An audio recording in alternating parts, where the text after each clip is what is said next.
presents an exceptional investment opportunity, prioritizing its investors and fostering a thriving business ecosystem. Its strategic location and world-class connectivity, including multiple international airports and ports, facilitate seamless global access. Kerala's highly skilled workforce, boasting a high literacy rate, provides a talent pool ready to contribute to business success. From challenges to opportunities, Kerala is now one of the most investor-friendly states in India.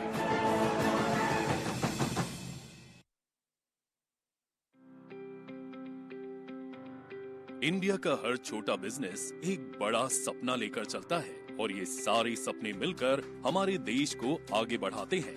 MSMEs India के GDP का लगभग 30% contribute करते हैं और manufacturing output का 45%। ये ही businesses India के 40% exports को दुनिया तक पहुंचाते हैं। 6.3 करोड़ से ज्यादा MSMEs के साथ इंडिया में तेजी से ग्रो हो रहे हैं startups, artisans, supply chains, agriculture linked enterprises. सब मिलकर देश को नई दिशा दे रहे हैं। हर दिन नए MSMEs रजिस्टर हो रहे हैं। इनोवेशन, एम्प्लॉयमेंट और इकोनॉमिक स्ट्रेंथ को बढ़ाते हुए इस जबरदस्त मोमेंटम को सपोर्ट कर रहा है central bank of India.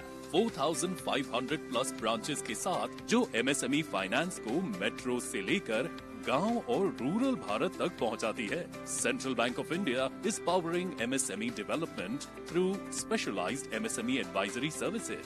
PM Svanidhi, Mudra, PM Vishwakarma और CGTMSE जैसे गवर्नमेंट स्कीम्स तक आसान access. Textiles, ceramics, leather, toys, electronics जैसे क्लस्टर्स के लिए dedicated schemes, working capital support, digital lending tools और AI बेस्ड प्रोसेसिंग। इन सब के through central bank of India MSME growth को एम्पावर कर रहा है, क्योंकि MSMEs को सिर्फ लोन नहीं बल्कि गाइडेंस, हैंड होल्डिंग और एक रिलायबल ग्रोथ पार्टनर भी चाहिए। सरकार के विकसित भारत 2047 विजन के साथ अलाइंड होके central bank of India financial inclusion, entrepreneurship और इकोनॉमिक एम्पावरमेंट को आगे बढ़ा रहा है।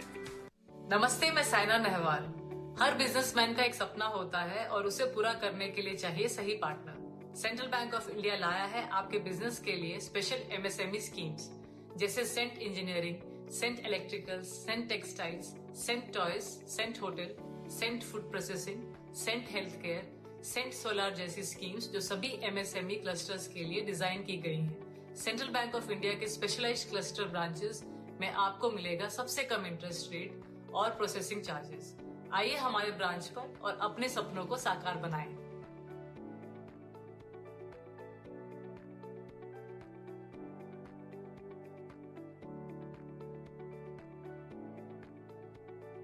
दीदी, रोहिणी को क्या दूं बर्थडे गिफ्ट? ये रुपए डिजिटल गिफ्ट वाउचर दे दे। किधर मिलेगा? बैंक ऑफ बड़ौदा के बॉबी पे UPI ऐप पर। मतलब बैंक ऑफ बड़ौदा में अकाउंट खोलना पड़ेगा ना? हाँ, लेकिन बॉबी पे के लिए कोई भी बैंक अकाउंट चलेगा। चैंपियंस कीप थिंग्स सिंपल, हाँ? बॉबी पे, one UPI app for everyone. ए, तू चीटिंग मत कर। अरे आप आओ तो हर बार हाथ निकले तो चीटिंग गए। Not one, take one. And action. Business में चाहिए स्पीड, डिपेंडेबिलिटी और आप कौन? अरे मैं बिजनेस मैनेजर यार। हाँ सर, मैं शूट पे हूँ। Tally Prime? हाँ। Big fan. तब तो हमारे फैन हैं। No sir, big fan of Tally Prime. Tally Prime ही तो बिजनेस में। हाँ, सब सेट रखता है, तभी तो डिसीजंस बोल्ड होते हैं। That's why it is India's favorite business software. अरे मोहन, हम कौन सा सॉफ्टवेयर यूज कर रहे हैं? Tally Prime, behind bold businesses, official business management platform, RCB.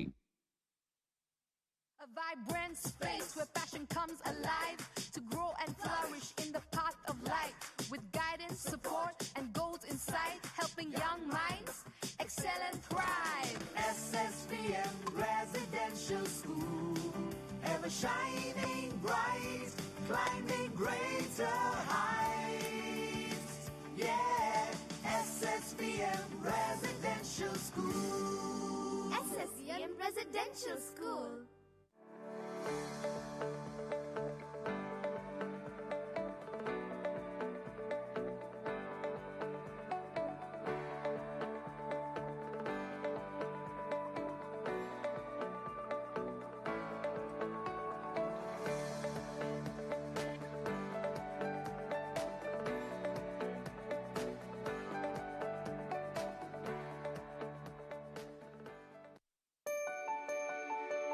boundaries are disappearing as technology becomes seamless. In 45 countries, lives are touched by Salsa electronics every day.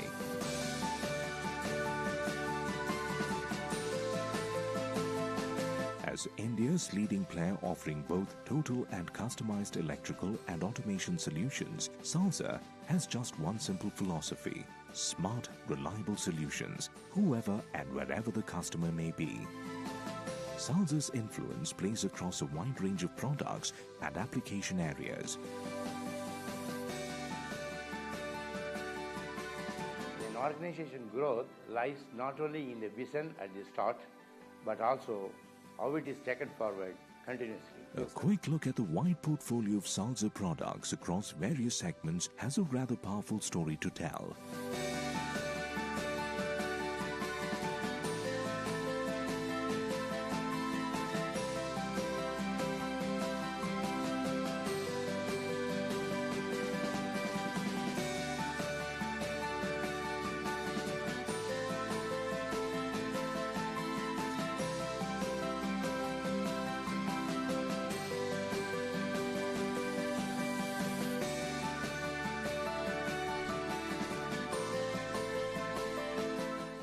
The story on the shop floors is equally impressive. More than 80% of the components manufactured by Salsa are made in-house due to complete backward integration.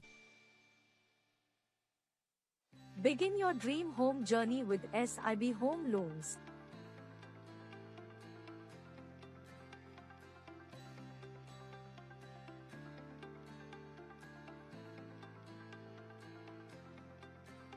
South Indian Bank. Experience next-gen banking.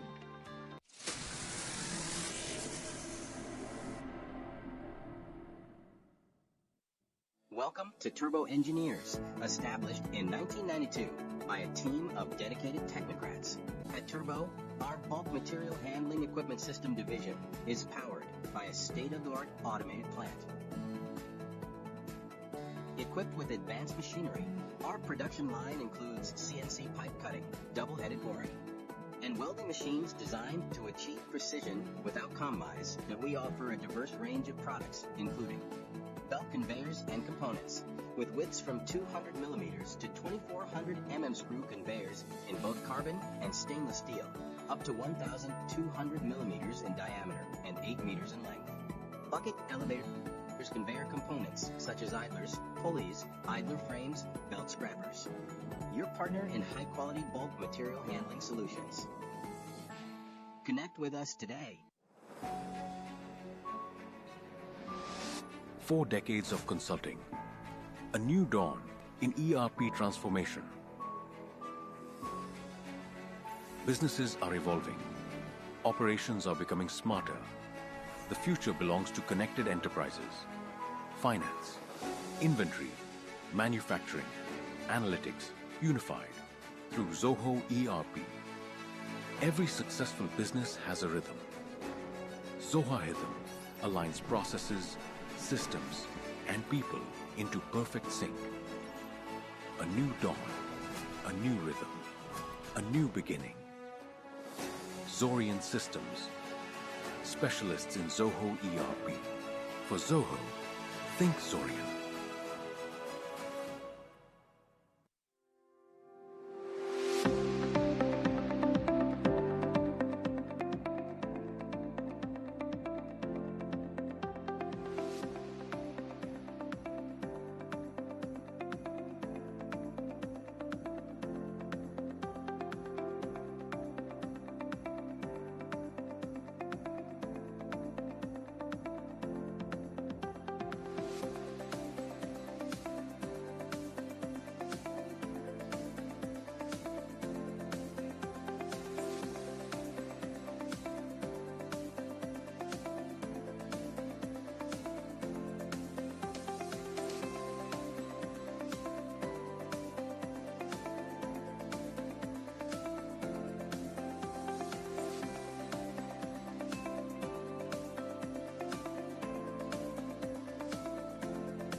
Leroy's Motors. I am electric. என்ன பாபு சொந்தமா plot வாங்கி வீடு கட்ட போறியாமே? என்ன பாபு வீடு கட்ட M Santa இல்ல ஆத்து மணலா? ரெண்டும் இல்ல, நீ வெச்சு உப்புமாலே நான் கட்டிக்கிறேன். டாய்லெட் ஃபிட்டிங்ஸ்லாம் பார்த்து பண்ணணும் பாபு. அதெல்லாம் நான் பாத்துக்கிறேன், நீ பார்க்காம போ. ஃப்ளோருக்கு கிரானைட்டா மார்பிளா இல்ல வெட்ரிஃபைட் டைல்ஸா? வெட்டி வேற. பைப்ஸ் எப்படி பிவிசியா நார்மலா? போமா அந்த பக்கம். விண்டோஸ்லாம் எப்படி வுட்டா? இன்டீரியர் டிசைனர் யாரு? ஃபால் சீலிங் இருக்கா? ஓ என்ன சாவடிக்கிற சார். நான் பிளாட்ல பாய் கூட போட்டு பத்துக்கிறேன் சார். எனக்கு வீட்ல வேணாம் சார், என்ன விட்டுருங்க சார். பாபு நோ வா தம்பி வா. G Square la plot வாங்கு. Get free expert advice from patta to grey pravation. நானா சொல்றேன்? With G Square Build Assist, India's first free post purchase guidance. ஓ புது கான்செப்டா? ஆமா. Presenting G Square Build Assist. Tied up with 50 plus brands and up to 50% discount for G Square customers.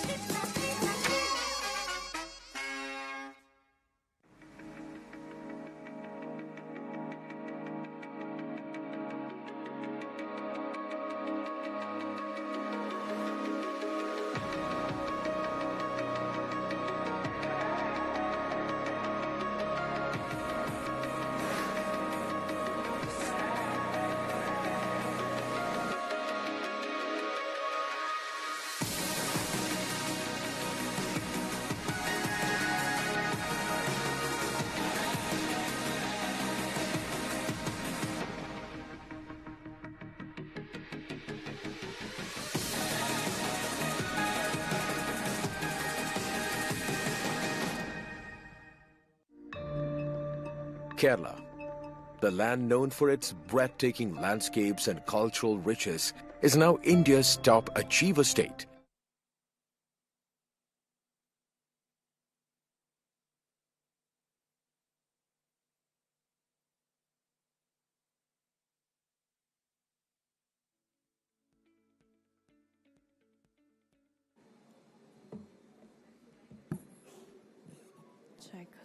Check. Ladies and gentlemen, we are ready to begin. We request you all to kindly be seated.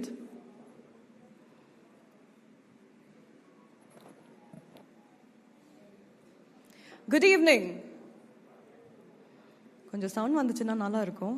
Good evening. Good evening. Namaskar. அனைவருக்கும் இனிய மாலை வணக்கம்.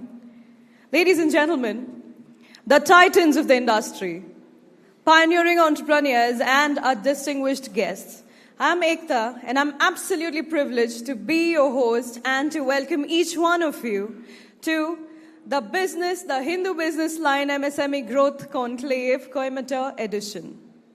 Tonight, our collective focus converges on a highly strategic paradigm: resilient roots, financing MSMEs from crisis to clean mobility. Ladies and gentlemen, in an era defined by rapid macroeconomic shifts, MSME stands as the foundational bedrock of industrial evolution.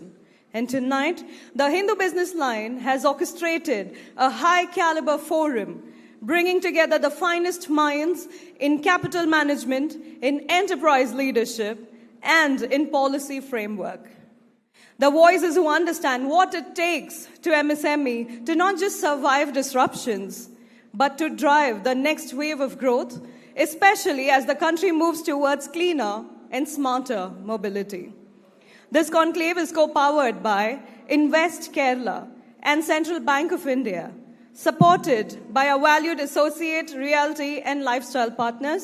A sincere gratitude to each one of you for making this truly special for all of us. To ground tonight's conversation and map out the macro vision for this conclave, please welcome the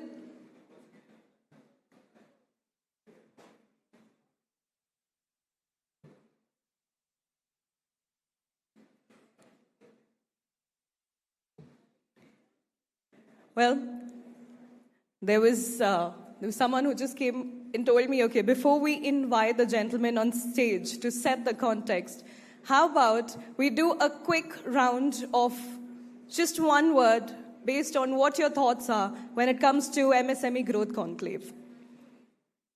MSME Growth Conclave. This is their 5th annual edition, which happens in Bangalore and in our city, Coimbatore. Year after year, they bring in different topics, which is the need of the hour and the relevant themes which are based on the industries. And MSME, as we all know, the disruptions that happens on the geopolitical lines, even today, we face it right at home.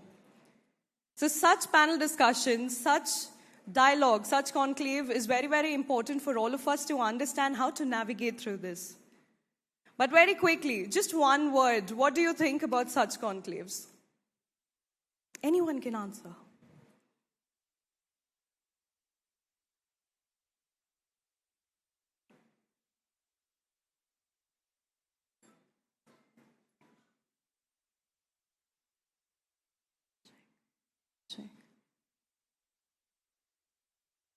Okay, I can clearly understand there's a lot of distance between me and all of you. I might just come down. And, sir, we would love to hear your thoughts, and I'm sure we will be calling you on stage as well, but just to begin with. I think it's a great opportunity to come together, share thoughts, share ideas, and probably provoke new directions in which we look at our businesses. For everyone, it's not just MSME, every participant, for everyone, opportunity to think through new ways of doing it. Yes, indeed. Yes, sir. I feel Hindu Businessline has brought out a problem which every newspaper presents a small piece of column in a newspaper and goes to the next page. It's so important that Coimbatore is an MSME place, cluster of MSMEs. And unless MSMEs revive, Coimbatore has a little hope of growing up. Like I thought it's very important that you brought it out, very important conclave, people should understand it, the value of it. Give it all the impetus and support the MSMEs grow. Best wishes to MSMEs. Thank you, sir, for such kind words. Thank you. Yes, ma'am. Hi, good evening. This whole thought process, this whole thought process will open eyes for everybody, what everybody else is thinking, and how the businesses are managing the geopolitical crisis in terms of rising prices and pressure from the OEMs. How they're going to manage that is the challenge for these MSMEs. And I'm sure a conclave like this would help them understand and see how best they can do for their own businesses.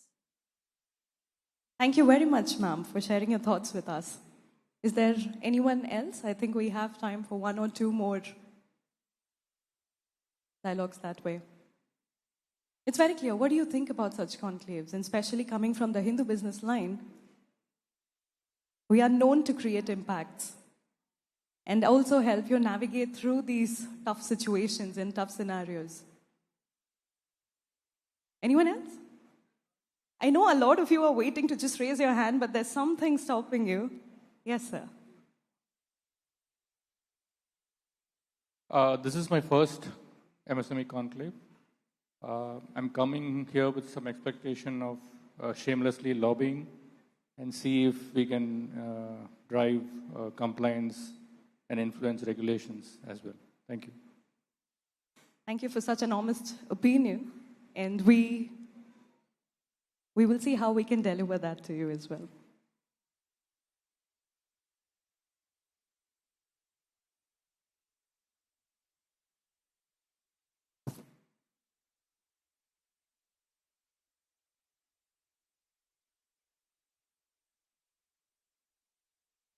Ladies and gentlemen, a conclave like this is not possible without support, or I would say the gracious support of our partners, of our sponsors. So very quickly, we would like you all to divert your eyes to the screen because we have few AVs that we would love to play for all of you as a mark of gratitude to our sponsors, to our partners. So please, your eyes on the screen. Thank you.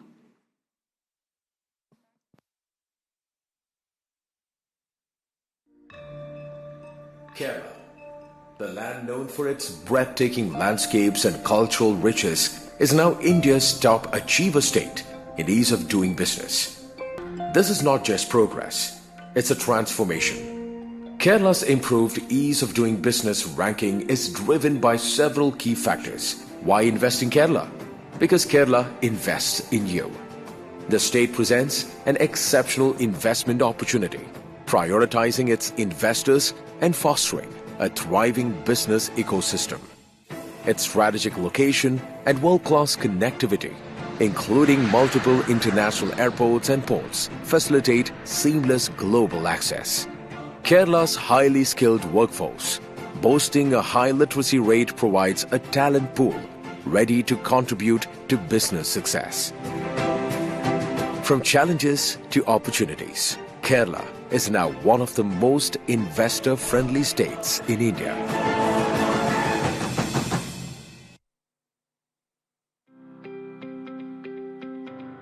India का हर छोटा business एक बड़ा सपना लेकर चलता है और ये सारे सपने मिलकर हमारे देश को आगे बढ़ाते हैं। MSMEs इंडिया के GDP का लगभग 30% कंट्रीब्यूट करते हैं और मैन्युफैक्चरिंग आउटपुट का 45%। ये ही बिजनेसेस इंडिया के 40% एक्सपोर्ट्स को दुनिया तक पहुंचाते हैं।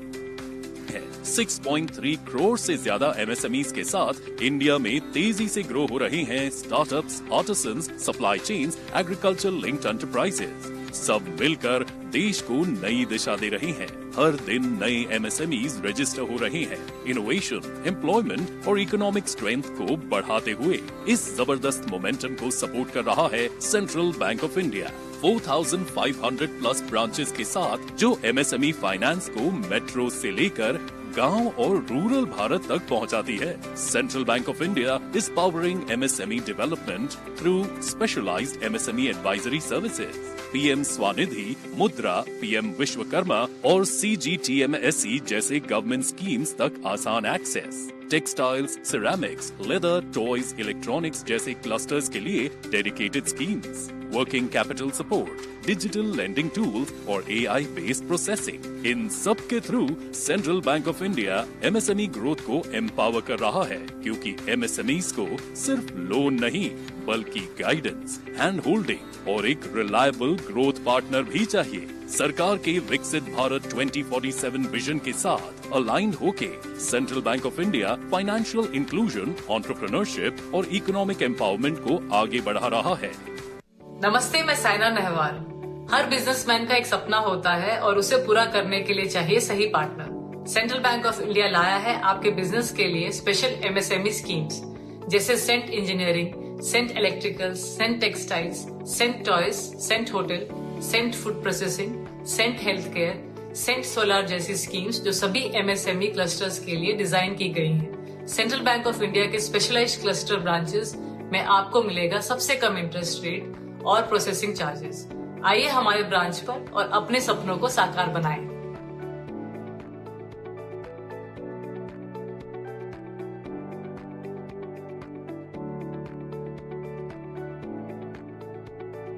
दीदी, रोहिणी को क्या दूं बर्थडे गिफ्ट? ये रुपए डिजिटल गिफ्ट वाउचर दे दे। किधर मिलेगा? बैंक ऑफ बड़ौदा के बॉबी पे UPI ऐप पर। मतलब बैंक ऑफ बड़ौदा में अकाउंट खोलना पड़ेगा ना? हाँ, लेकिन बॉबी पे के लिए कोई भी बैंक अकाउंट चलेगा। चैंपियंस कीप थिंग्स सिंपल, हाँ? बॉबी पे, one UPI app for everyone. ए, तू चीटिंग मत कर। अरे आप आओ तो हर बार हारने का तो चीटिंग गए। Not one, take one. And action. Business में चाहिए स्पीड, डिपेंडेबिलिटी और आप कौन? अरे मैं बिजनेस मैनेजर यार। हाँ सर, मैं शूट पे हूँ। Tally Prime? हाँ। Big fan. तब तो हमारे फैन हैं। No sir, big fan of Tally Prime. Tally Prime ही तो बिजनेस में। हाँ, सब सेट रखता है, तभी तो डिसीजंस बोल्ड होते हैं। That's why it is India's favorite business software. अरे मोहन, हम कौन सा सॉफ्टवेयर यूज कर रहे हैं? Tally Prime, behind bold businesses, official business management platform, RCB. A vibrant space where passion comes alive to grow and flourish in the path of life with guidance, support and goals in sight, helping young minds excel and thrive. SSVM Residential School, ever shining bright, climbing greater heights. Yeah, SSVM Residential School. SSVM Residential School.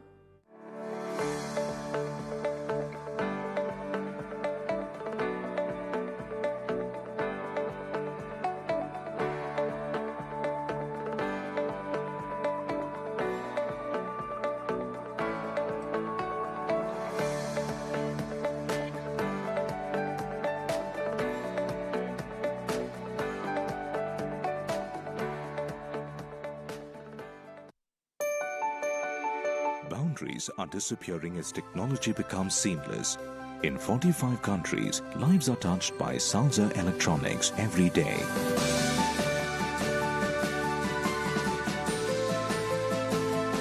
As India's leading player offering both total and customized electrical and automation solutions, Salsa has just one simple philosophy: smart, reliable solutions, whoever and wherever the customer may be.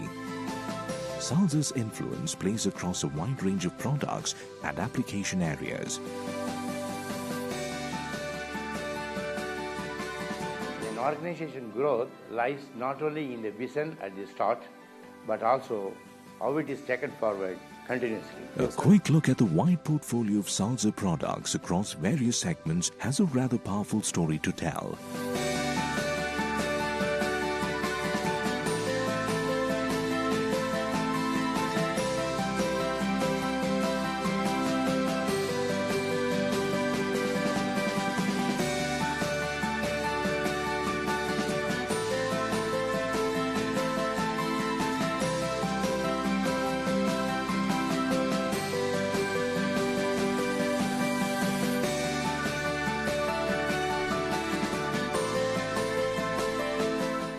The story on the shop floors is equally impressive. More than 80% of the components manufactured by Salsa are made in-house due to complete backward integration. Begin your dream home journey with SIB Home Loans.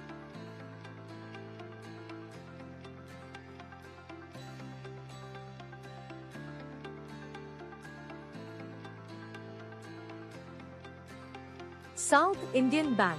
Experience next-gen banking.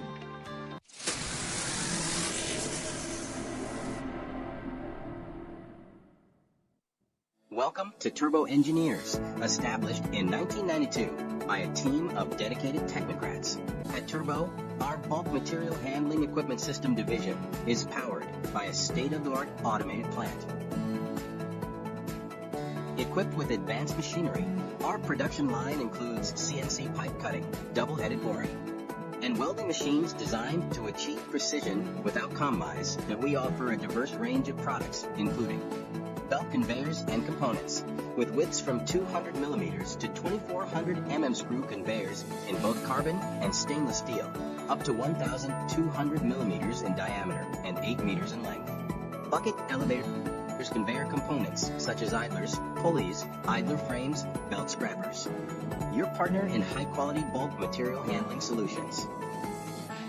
Connect with us today. 4 decades of consulting. A new dawn in ERP transformation. Businesses are evolving. Operations are becoming smarter. The future belongs to connected enterprises. Finance, inventory, manufacturing, analytics, unified through Zoho ERP. Every successful business has a rhythm. Zoho Rhythm aligns processes, systems, and people into perfect sync. A new dawn, a new rhythm, a new beginning. Zorian Systems, specialists in Zoho ERP. For Zoho, think Zorian.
E-Rice Motors. I am electric. என்ன பாபு சொந்தமா plot வாங்கி வீடு கட்ட போறியாமே? என்ன பாபு வீடு கட்ட M Santa இல்ல ஆத்து மணலா? ரெண்டும் இல்ல, நீ வெச்சு உப்புமாலே நான் கட்டிக்கிறேன். டாய்லெட் ஃபிட்டிங்ஸ்லாம் பார்த்து பண்ணணும் பாபு. அதெல்லாம் நான் பாத்துக்கிறேன், நீ பார்க்காம போ. ஃப்ளோருக்கு கிரானைட்டா மார்பிளா இல்ல விட்ரிஃபைட் டைல்ஸா? வெட்டிவேரா? பைப்ஸ் எப்படி பிவிசியா நார்மலா? போமா அந்த பக்கம். விண்டோஸ்லாம் எப்படி வுட்டா? இன்டீரியர் டிசைனர் யாரு? ஃபால் சீலிங் இருக்கா? ஓ என்ன சாவடிக்கிற சார், நான் பிளாட்ல பாய் கூட போட்டு பத்துக்கிறேன் சார். எனக்கு வீட்ல வேணாம் சார், என்ன விட்டுருங்க சார். பாபு நோ வா தம்பி வா, G Square ல plot வாங்கு. Get free expert advice from patta to grey pravation. நானா சொல்றேன்? With G Square Build Assist, India's first free post purchase guidance. ஓ புது கான்செப்டா? ஆமா. Presenting G Square Build Assist. Tied up with 50 plus brands and up to 50% discount for G Square customers.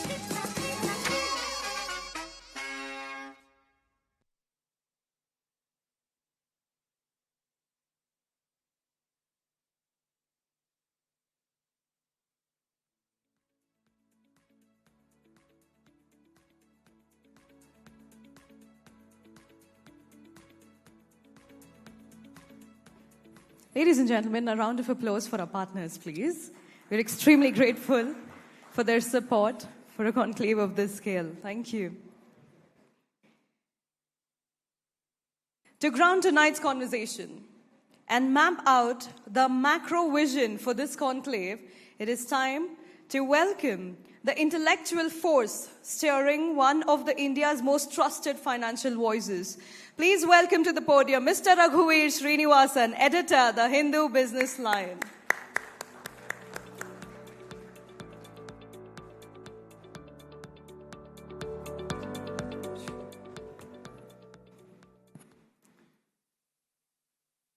Dr. Jairam Varadaraj, Managing Director, LG Equipment, and our keynote speaker and chief guest for the evening,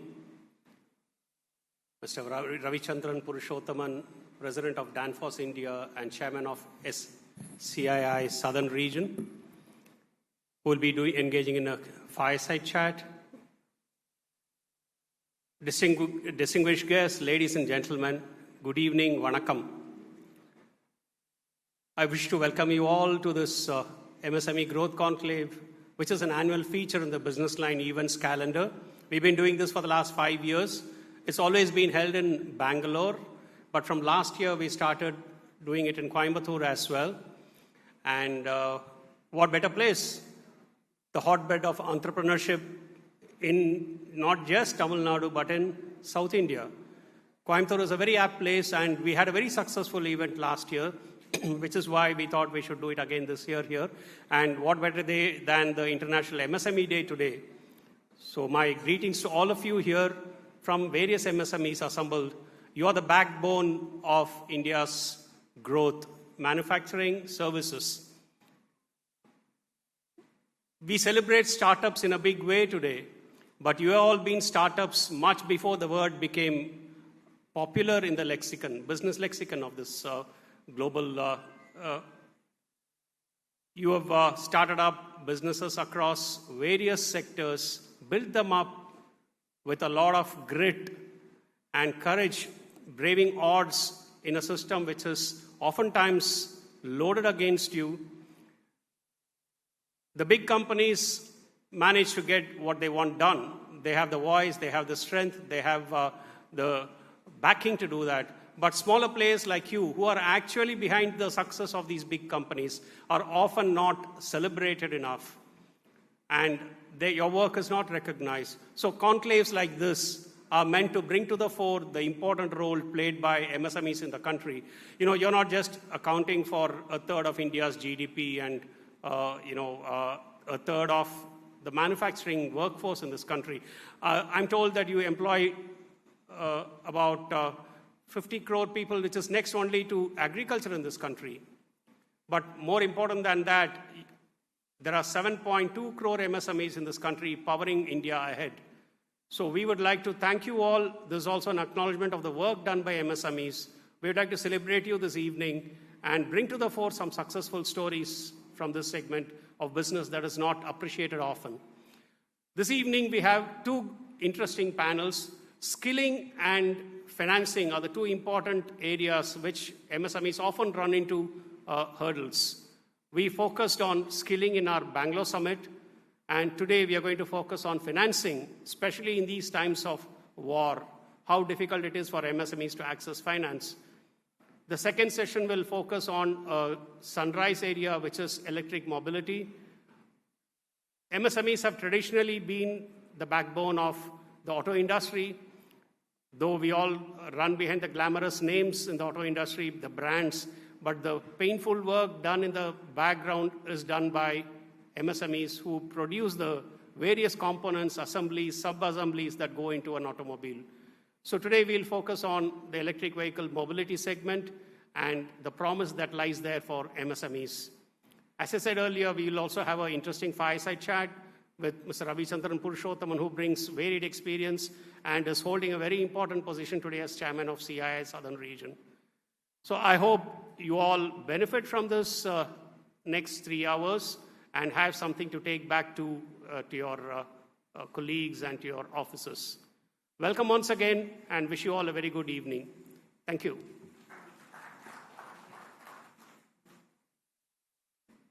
A bigger round of applause would be really appreciated at this moment, ladies and gentlemen. Thank you, Mr. Srinivasan, for a masterful context and also for setting the tone for a thought-provoking conclave. Ladies and gentlemen, we now move towards the pivotal keynote address. To guide us through the strategic architecture of enterprise endurance, it is my absolute privilege to introduce our guest of honor. Within the borders of Coimbatore and indeed on the global industrial stage, his name stands as a benchmark for engineering sophistication, for corporate governance, and visionary manufacturing leadership. Please join me in extending a profound welcome to Dr. Jairam Vardarajan, the Managing Director of LG Equipments, as he shares his insights on MSME resilience and the blueprint for future growth. Ladies and gentlemen, a resounding round of applause for him as he walks to the stage, please.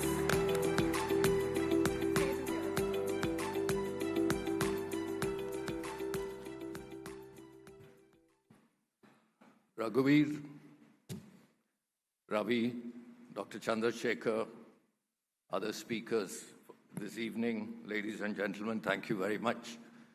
It's a pleasure to be here and share some of my thoughts. There can be no argument that MSMEs are the strongest engines of growth for any country, more so for India. But I think the world has changed quite a bit in the last few years, and I think we need to change some of our default settings that we have worked with over many years. I would like to talk a few of these default settings, many of them. You know, government is what it is. I don't think the government is going to change. So I think the first default setting that we need to look at is, how do you grow despite the government, right? Government is a nice to have and not a need to have. And the more we go with two hands together and asking for things, the more we reduce ourselves and more we hide the capabilities that are there in our respective organizations to make the change despite whatever the challenges we have in the environment. You know, my thesis long time ago, in the 80s, was why have Japanese and Korean companies taken technology roughly around the same time as Indian companies and scaled it and built global businesses, and why didn't Indian companies do it? And that was my thesis, and I was in the 86 to be precise.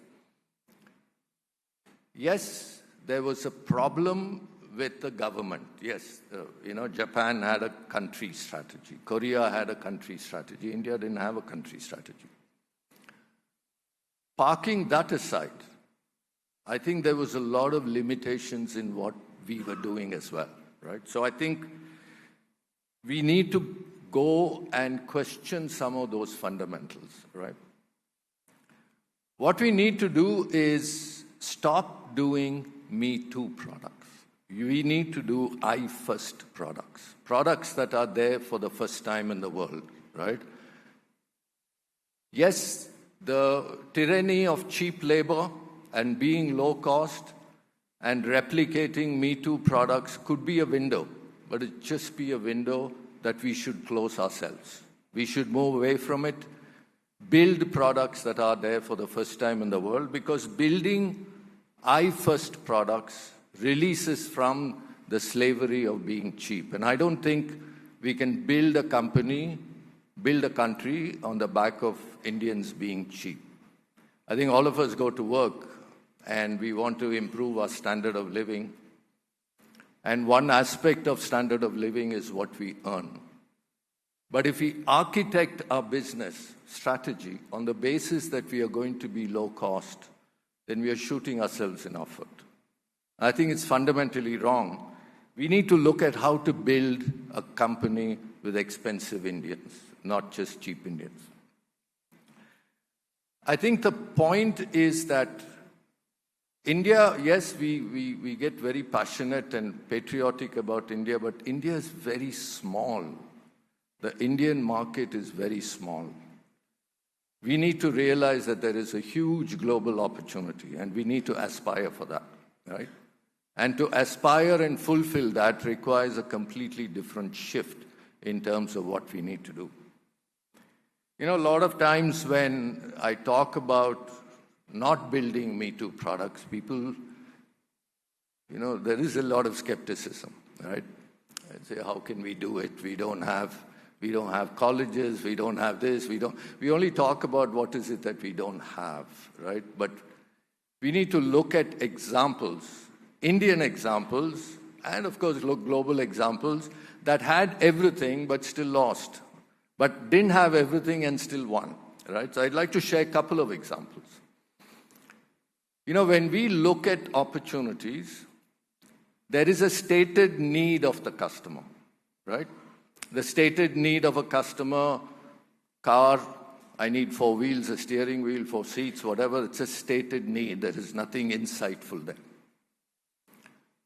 Discovering the unstated want releases you from the tyranny of a Me Too product. Now, let's look at a few examples. BlackBerry. At one time, BlackBerry was the status symbol. Everybody who had a BlackBerry had arrived. Yeah.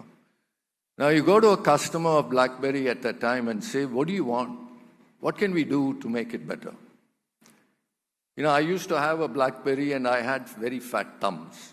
So the buttons were so small that I ended up pressing 2 buttons at the same time. So my immediate response was, figure out a way to make the button a little bigger. But the unstated want was touchscreen. Nobody could have discovered that, right? Discovering that gave Apple the ability to move ahead.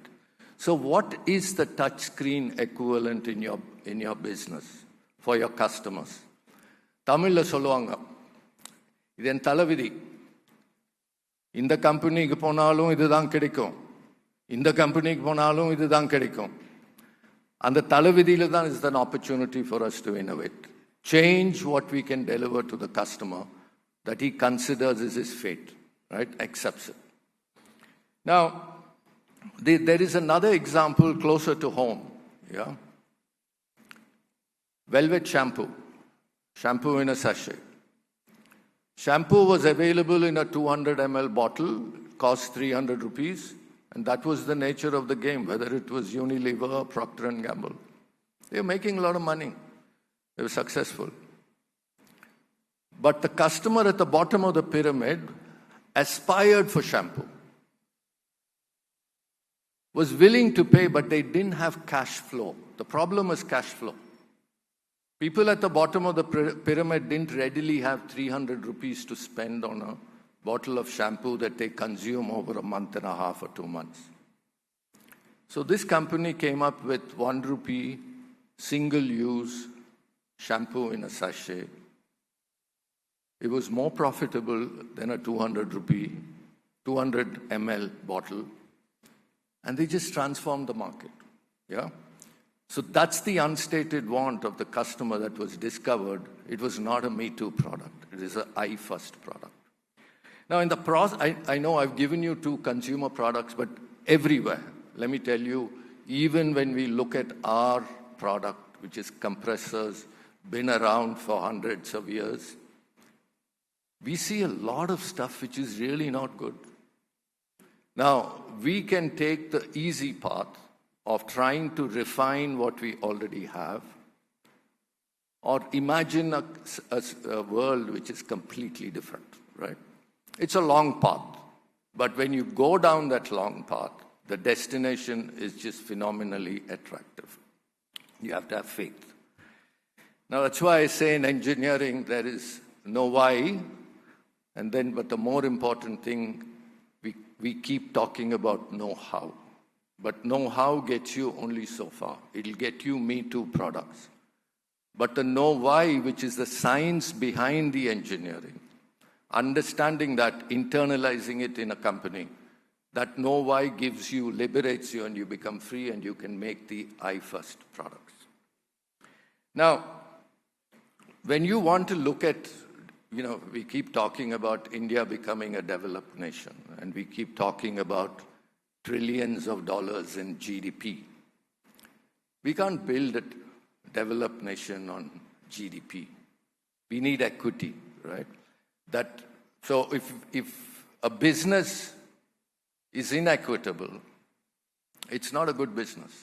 It makes profits for a few people, but the rest of them are all enslaved in a way, right? So, and you can't build a nation in that same fashion of very poor income at the bottom and a GDP which is, if that is the definition of a developed nation, and Saudi Arabia should have been a developed nation a long time ago, right? But that's not the case. So these are some of the default settings we need to go and re-examine in our companies. The other aspect is MSMEs have to stop becoming MSMEs at some point. They've got to grow. They can't remain small, right? Today, there is a lot of seduction to remain small, to hide, to be low profile. Don't come into the radar of regulators, government, stay small.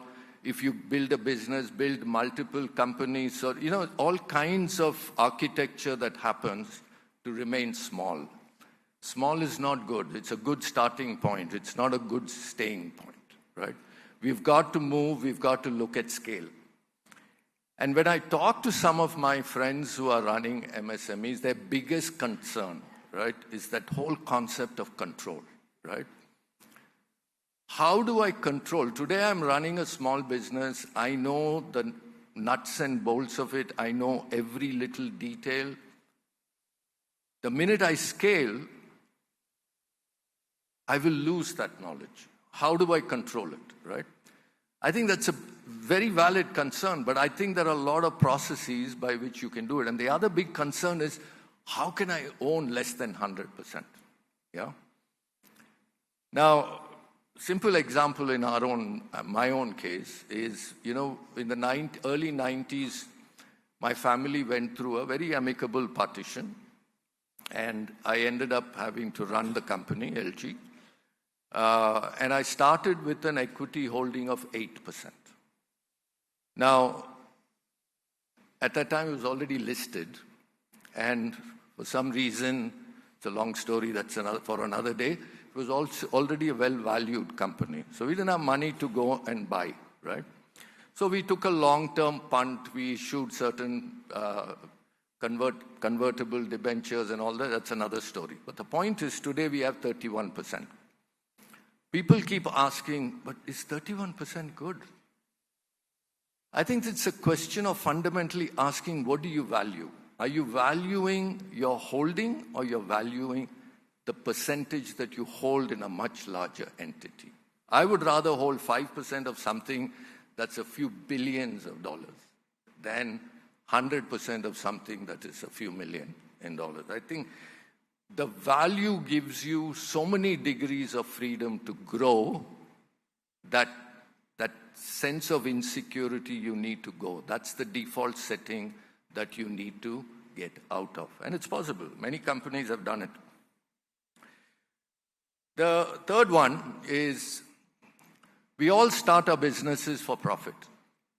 Nothing wrong with that. That's a fundamental reason why we set up business. But once it reaches a steady state of profit, you need to scale with purpose, right? If profit is the only driver consistently, even after you've reached a certain size, you're not going to scale. It's absolutely not possible to scale. Sharing of what you have with stakeholders is a critical recipe for growth.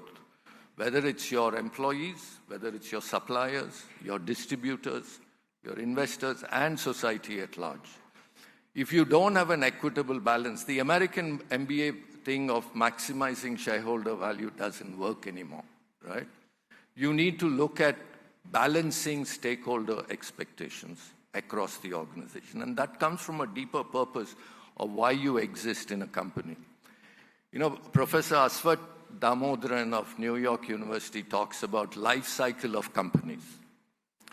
His theorem is companies have a life cycle. They grow. Once they reach a certain size, they start diminishing and eventually die.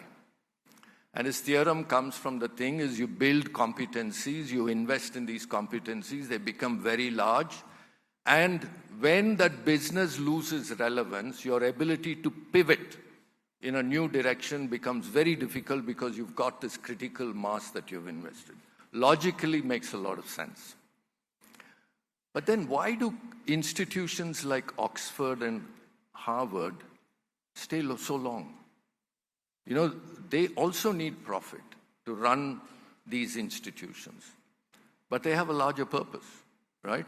And that purpose is what you need to discover for your own business. There is no one single formula.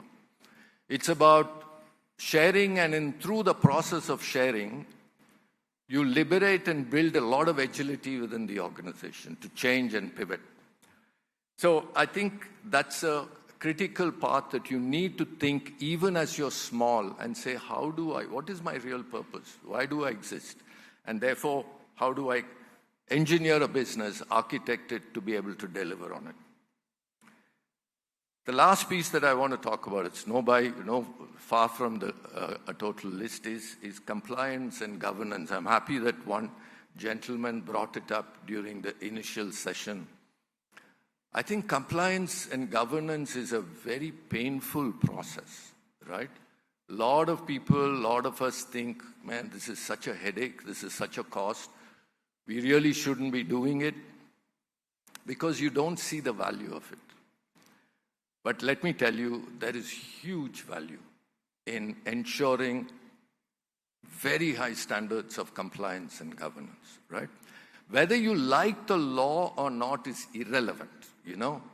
That doesn't give you the right to say, I don't like the law, therefore I'm not going to follow it. We have chosen to be in this country, or you have chosen to operate in another country. Whether you like it or not, that's the law, right? And you got to follow it. And if you don't follow it, you may hide, you may be lucky that you didn't get caught, but when you are caught, you destroy everything that you've built, right? So I think it's a very important part. That's on the defensive side. On the offensive side, companies that have very strong governance and compliance also access very favorable terms of business and capital. You may find it hard to accept that, but let me tell you, today, our company has a PE of 45. I have no idea why it should be 45, right? What it really means is they are buying 45 years of our profit as a return in investing into our company. Now, that doesn't come from the fact that we make a great compressor and today we have X percentage of EBITDA. It comes from the faith that the numbers that we publish, that the profit that we give can be relied upon. There is absolutely no instability. So I think the power of that cannot be undervalued. And I think even in your businesses, when you go to your banks, when you go to other modes of raising capital, this becomes a very critical thing, how you govern yourself and how you comply with the laws. Difficult journey, but I think it's worth that journey. So I want to close this by sharing a Sufi tale, which has been contemporarized. So there was this person under a street lamp. He was walking by that street lamp and he saw another person searching for something. So he went up to that person and he said, "What are you looking for?" He says, "I lost my keys and I'm searching for my keys." He said, "Okay, let me help you. Tell me where." He says, "Yeah, I'm searching here." So both of them are searching. Time goes by and they're not able to find the keys. So the guy who offered to help, is curious now. He says, "Where did you lose the key?" So he says, "It's there in the dark." He says, "Then why are you searching here?" He says, "But this is where the light is," right? So a lot of times we end up doing the same thing in our business. We do things that are convenient, not necessarily where the tough things have to be done. So I think changing it, transforming it is all good for us. It's not a comfortable journey, but it's a worthwhile journey. So thank you again for this opportunity, and I wish you all the best. Thank you. Thank you.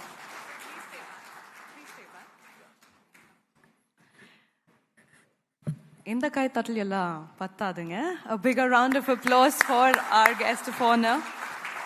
Thank you, Dr. Varadaraj, for those powerful insights.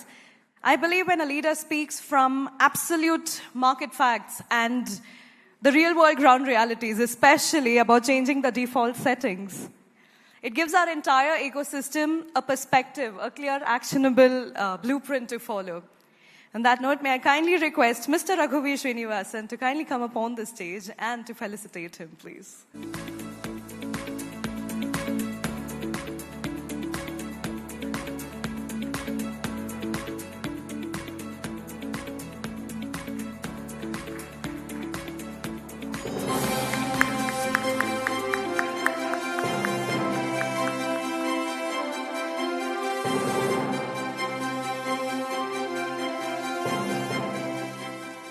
Thank you.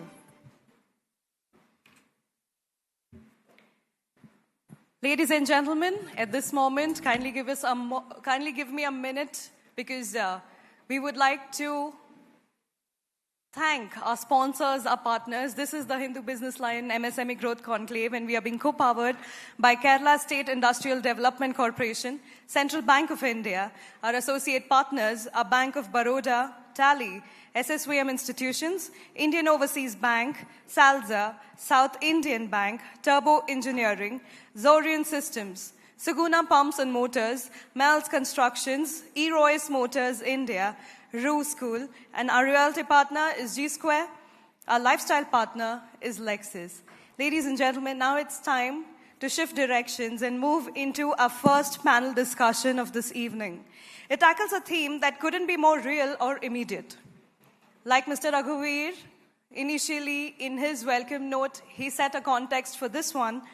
It is financing in the times of war. In a globally connected world, geopolitical tensions aren't just distant headlines. They mean disrupted supply chains, unpredictable costs, and volatile markets right here at home. For our MSMEs, surviving and thriving through these cycles takes serious financial grit and smart, rock-solid capital strategy.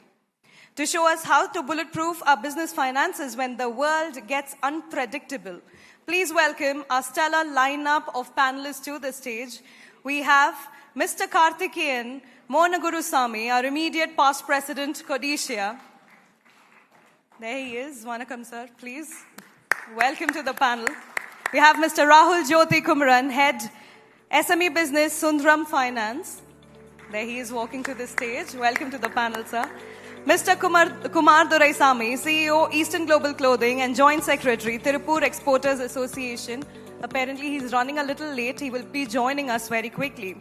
Moderating this high-stake conversation is a brilliant analytical mind who tracks market trends day in and day out. The data editor of the Hindu Businessline, Ms. Lokeshwari SK. Please put your hands together for our first panel. Over to you, ma'am.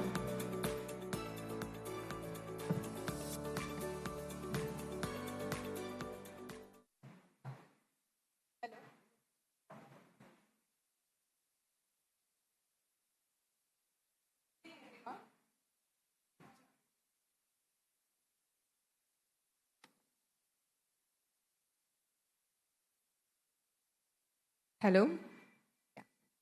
Good evening, everyone. The last 10 years, the Indian economy has gone through several upheavals, starting with the demonetization, to the COVID pandemic, the Russia-Ukraine war, and of course now we have the West Asia crisis that's going on. In between, we had the US tariff war that was going on. Thankfully, the Indian economy has been quite resilient, and we still continue to be the fastest growing economy in the world. But one segment that has been very badly hurt in all these episodes is the MSME segment, with the profits being compromised and revenue growth falling and cash flows reducing. So the segment has been hurt in all these episodes, and the need for financing typically tends to increase in all these episodes.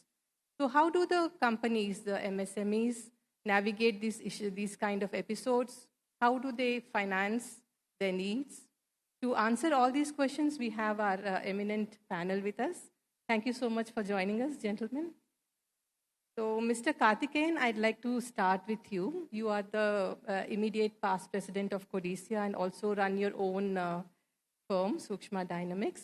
So I'd like to ask you, how have the last 12 months been for the MSMEs, particularly the last 3 months with the West Asia crisis? And which sectors, which industries among the MSMEs have been more badly hurt? And are they all feeling a need for additional finance in these times? Thank you very much, ma'am.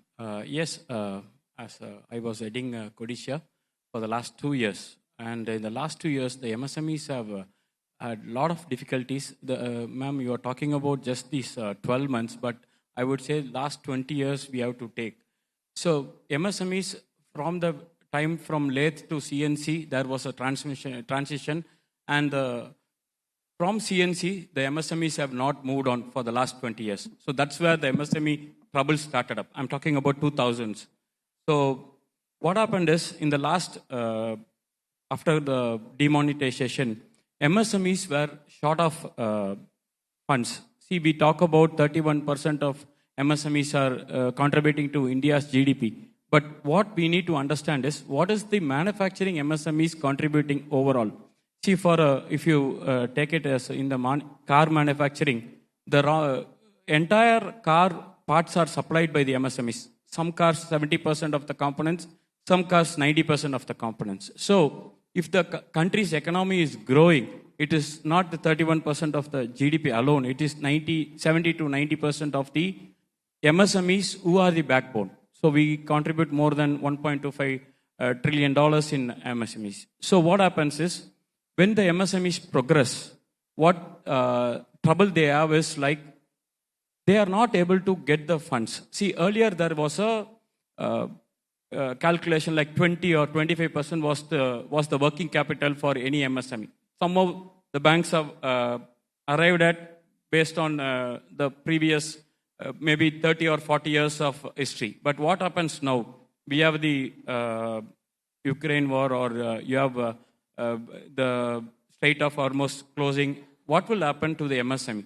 We need to have a lot of inventory. So the inventory has to be held. So what we need is funding. So the funding gap of MSMEs have widened largely. So I will just give you a brief. 32.93 lakh crore is the MSME funding in India. So if you see that, in the 32.93 crore, so what we need additionally, as per the RBI Standing Committee itself, during 2016, they had projected a funding gap of 20 lakh crore. Now that 20 lakh crore is now increased to 30 lakh crore. So what is happening is, MSMEs, we are talking about 7.34 lakh crore MSMEs, and only 2.43 crore MSMEs are under the loan schemes or anything. So the funding has to be improved. So one is current working capital for the MSMEs is not to be gone by the percentage like 20%, 25%. Even the finance minister, ma'am, mentioned 2 months ago, you identify the cluster-based approach. Maybe, if a company is in Sivagasi, they are doing, crackers, they need funding for 10 months. And the loan, they may not be able to pay the EMI. So you have to tailor-make the banking system. So that's what you need to work out for. So a cluster-based approach where it is more successful. For example, in China, the cluster base is more efficient and efficiently, laid out. So that in that idea, we need to move on. So the MSMEs have to look out for new technologies. So we are talking about AI, upgradation of machineries. We have not upgraded in the last so many years. And what happens is we need funds for it. So you need term loans. But if you see on a pan-India basis, the manufacturing sector, even though we say MSMEs contribute to 31% of India's GDP, what happens is the manufacturing sector is getting very less funds. Only 35% of the fund is given on term loans or machinery loans, which means only 13 lakh crore is given as loans to machineries. The other 20 lakh crore, which on the total 32.93, is given to working capital. But still, MSME is not getting the required working capital. So what we have to understand is complete banking system has to be looked into in a new perspective. So when I presented to the finance minister in November 2025, I said, entire MSME calculations, even on the budget of 2025 February, she had said the conventional system of banking, like based on turnover and asset-based funding has to be looked into. But that is really not implemented even after 1.5 years of the budget review. And also to make a bankers committee. That's what she has announced in the present budget in February 2026, on 1st of February. So what the entire government is understanding is that the MSME funding has to be improved because we are the backbone. We employ 32 crore people. So if the Indian economy has to reach $5 trillion, we have to head towards empowering the MSMEs. So this will be my first ad. So the next round, maybe I will add. I was asking about which industries have been more hurt in the last 12 months? Ma'am, if you see, the foundries have been more affected because they export larger components to the US, especially after the tariff 25% to 50% tariff was laid to the MSMEs, especially India, not MSMEs alone. So what has happened is the foundries got affected more in Coimbatore, I would say. If you see in Tirupur, the garment industry exports got affected. So it depends on what we mainly contribute to. So Coimbatore have around 15,000 crore of exports, and the majority of, maybe I would say 40 to 50% of the exports go to the US. So that garment export has affected. The components based on precision manufacturing and foundries, those were affected. And also the earth moving equipments. The America is one country where they buy larger components or the bigger components. A component weighing 20 tons or 40 tons, they are the people who have heavier equipments. So these, you cannot buy you cannot find an alternate customer or an alternate country where you can venture into. So these places are struck, and these industries are struck. There is no alternate market. And of course, you would see ECGC, export credit guarantee. They were giving us statistics that earlier the number of MSMEs who used to export to countries outside India were like 25 or 30 countries. Now they have explored around 60 to 80 countries. So new markets are getting explored.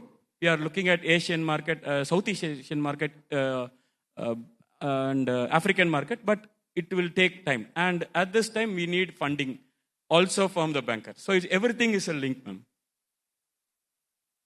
Okay, I'd like to ask you, since you work with Sundaram Finance and also with the MSME segment itself, so how has the growth been? Because when I look at the RBI's credit growth numbers, it's pretty strong in both in the medium as well as small and micro industries. So how has the growth been, and how has the NPA levels moved in the last 12 months? Can you give us some numbers on that? Sure, ma'am. Just to refer, I think it's good to sort of check where we were a year back, and we were at 35 lakh crores was the portfolio that MSME were actually being managed. This year, well over into April, we are 46 lakh crores and counting. That accounts to almost like 12.8% in terms of growth over the period. But this 12 months, I would request to sort of dissect in two parts.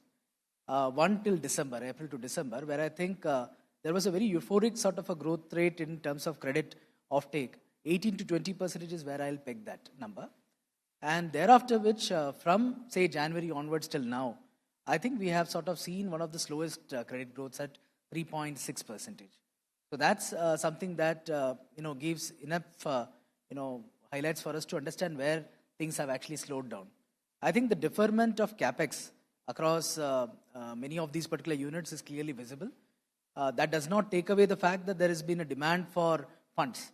But like Mr. Karthikeyan said, those funds are more required in the working capital requirements that we are seeing. So that predominantly even now is not fully met. And in our own back of the envelope calculations, OPEX requirement of at least 4 months to 6 months have additionally got landed up into most of the MSME segments. That's a number that most of the bankers and lenders, both in this room and otherwise, need to sort of reflect on. So that's one area. Coming to the stress levels that we were to talk in terms of NPA, again the same sort of numbers are there. I think the second part that you look, the NPA numbers have risen. Just to quote those particular numbers, we are in the 26 FI, 4.46 is the NPA number in the MSME segment. Compare this with last year, we were 3.4, 3.5%. This accounts to roughly a 15 to 20% increase in the stress level indicators that we are actually measuring. If I were to look at it from a micro segment, those are the ones which have got the maximum hit. 65% of the total new NPA that have landed up is coming from that particular segment. It's not affected too much on the medium category. They have been very steady. Small has been sort of managing this particular thing, but micro segments did get affected a lot in this particular segment. Within that, if I were to divide between working capital and term loans, I think the working capital numbers are for NPAs are closer to 6.2% to 7.5%. That's the range. Whereas for term loans, that's been more steady at 3.8%. So that's where we are. Within that, I think private banks managed a very good number, 2.3%. And I think that's largely because of the choice of enterprises that they chose to lend. PSUs had 4.2, almost double than that of private banks. But that also because of the several requirements that they do towards the priority sector lending. And then we have NBFCs, which are at 6.5%. So those are the numbers. A little bit unsettling when we read these numbers now, but a year back things were very different. Yes. Okay, thank you for that. Those numbers. Mr. Karthikeyan, I'll come back to you because Mr. Kumar, I think, is still stuck in traffic. So can you tell me what are the various avenues that MSMEs are able to tap in these stressful last 3 months? Like you're all saying that it was a little more stressful for the people.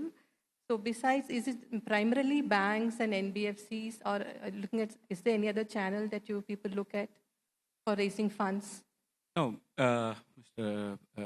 Jairam Vardara sir was telling about the equity. So that is MSME equity fundraising is being now thought of. So even the conclaves here also last 2-3 months out, the MSMEs can go into IPOs. So MSME IPO is one thing where MSMEs who are in small and medium, they can think of venturing into the IPOs, but it is going to be a time process. That's what we understand. Conclaves like that had helped MSMEs to explore.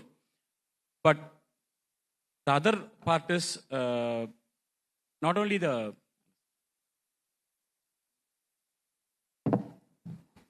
so we would say welcome, Mr. Kumar. Yeah, please, you can. Okay. So not only the equity part which we are exploring, we have to look at alternate funds. Earlier, remember, you have to understand the earlier system. MSMEs in Coimbatore, if you see, getting a loan from the bankers was very tougher in the initial stages. Okay. So what they had is they had the alternate method of going for non-banking financial institutions. Then came the majority of loans in the micro sector is still on jewel and other loans. I would say 60% of the loans are still in jewel loans. They prefer you mean gold loans on the loan. So you are asking about the alternate method of funding. Say they prefer jewel, and it is a safer method of getting the loan. That couldn't be changed by the bankers also. The banks are ready to give the funds, but most of the MSMEs, especially the micros, I would say, I will not say small. They are. That's why when RBI had given a notification last year that there is a restriction on jewel loan, immediately every MSME started shouting, because they never tell out what their problem is. I'm talking about only micros, not the small or medium. So the bankers would really say, accept what I would say. The alternate thing is IPOs, and we have to look at banking sector giving more loans, and that's the only way we have to rely. Banking can only support us MSMEs for the growth. So welcome, Mr. Kumar. Thank you, ma'am, and my sincere apology for being late due to traffic. Yeah, not a problem. So you, of course, you are Joint Secretary of Tirupur Exporters Association. So I'd like to bring you in on this. Yeah. What are the alternate avenues? Because he spoke about equities. Is corporate bonds also an option? Because now that people are going for more of these bonds are also coming into play. The lower rated bonds people are going for. Are you also considering that? And what's the kind of excitement about the MSME platform, equity platform itself?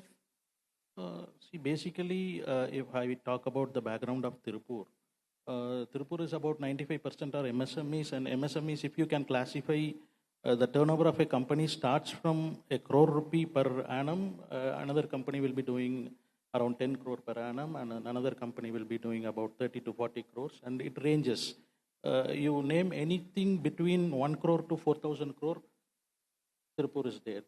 So 95% are MSMEs, that is below 100 crores. To be very precise, if I would say the last financial turnover of Tirupur is about 45,000 crores, of which 200 companies have completed 22,000 crores. So rest of the 2,400 companies contributed for rest of the 23,000 crores, I would say. So there are again domestic players where we contribute about another 30,000 crore. And for us, as far as the finance is concerned, for MSMEs like us, to be very honest, all these bonds and equities are still Greek and Latin for us. We have to have a lot of education on it, and we have to sensitize the industry from the root level about different avenues of generating finance. So this is the thing. And even top companies which are doing more than 500 crores are still reluctant to come into this kind of a platform. Because export, again, as I would say in every stage, as far as the exports are concerned, we are running a glorified tailoring shop. We are not having our own brands marketed in US or Europe or in any of the markets. And we are just supplying to the brands. You name any brand in the world, we are supplying to the brands. And since the competitive countries are again coming up, like Pakistan has gone a long way. Myanmar is coming up now. The size of the requirement is the same. I mean, the size of the requirement bowl is the same, but the number of hands going is more and more. So it is again tough for us to look into all these kind of finance. Instead, we are running behind the challenges of getting more orders and keep our factories. Apart from all these last 10 years, as I was watching in live, as Mr. Karthik mentioned, last 20 years, it is a very big challenge for the industry, particularly the MSME sector. Okay, so let's talk about this ECLGS 5 that the government announced to help the MSMEs, the Emergency Credit Loss Guarantee Scheme, where I think up to 100 crore an MSME can get. And according to numbers, they say, I think about 2.55 lakh crore has been allocated. And the latest numbers, they say 48,000 crores have been guaranteed worth that has been given. So how, Mr. Kumar, I'll stay with you. So how useful are these schemes? Are companies able to avail of this, or is there some problem on the ground in actually getting the benefits from this kind of schemes? No, absolutely. I would definitely give a great credit to our union government for giving this scheme. It is really a hand-holding support for the MSMEs. And as you mentioned rightly, the 2.55 lakh crores, of which I have collected the data yesterday, it was about 2.25 lakh crore of application they have received so far. But the unfortunate scenario is the southern part of India, particularly this Kongu region, the applications are very low. I was talking to one of the regional manager of a public sector bank, and he was mentioning that in his region, he received around, there are the eligibility of MSME to avail this particular loan is about 2,400 MSMEs can avail as per their list, of which they have received only 400 applications. On the 400 applications, they have sanctioned all the 400 applications, but only 225 people have availed it. The rest of them have not availed it. They kept the sanction just like that. And again, if you ask me as an exporter, apart from the Joint Secretary of the Association, if you ask me as an exporter, I am ready to take the loan, the ECGLS scheme. Definitely, yes, I am ready to take the loan. But it is quite unfortunate if I take the loan and I repay my dues with the bank and with the debtors and everything. But I need orders to run my factory to repay all these loans. That is a challenge now because the uncertain situation with the US, particularly on the this latest developments on the Iran war and all those things, this supply chain disruption, at least it will take maximum of 1 year to get back to the normal scenario. By the time all the competitive nations are giving a lot of grants to their manufacturing sector, and they are much more competitive than us. So this uncertainty are preventing us to take all these loans, though the government wants us to help and give more loans to us. And when the question comes of repayment, definitely there is a challenge for us. Okay, another problem with the MSMEs, I think, is giving collaterals for the loans. That's a major problem that many MSMEs face. So, Mr. Rahul, I'd like your views. So there is a thought that why not use cash flow data? Because we get a lot of data these days from UPI and GST and so on. Why can't that data be used to evaluate an MSME's creditworthiness and give loans? What is your thought on that? I think that's an idea whose time has come. Because I think most of the MSMEs are run down on all their collateral. I think it's either with the bank or the specific thing that they have sort of done this. Having said so, to do that, I think a lot of things goes back to what Dr. Jaipal sir said in terms of the compliance and governance that MSEs will have to enforce upon themselves.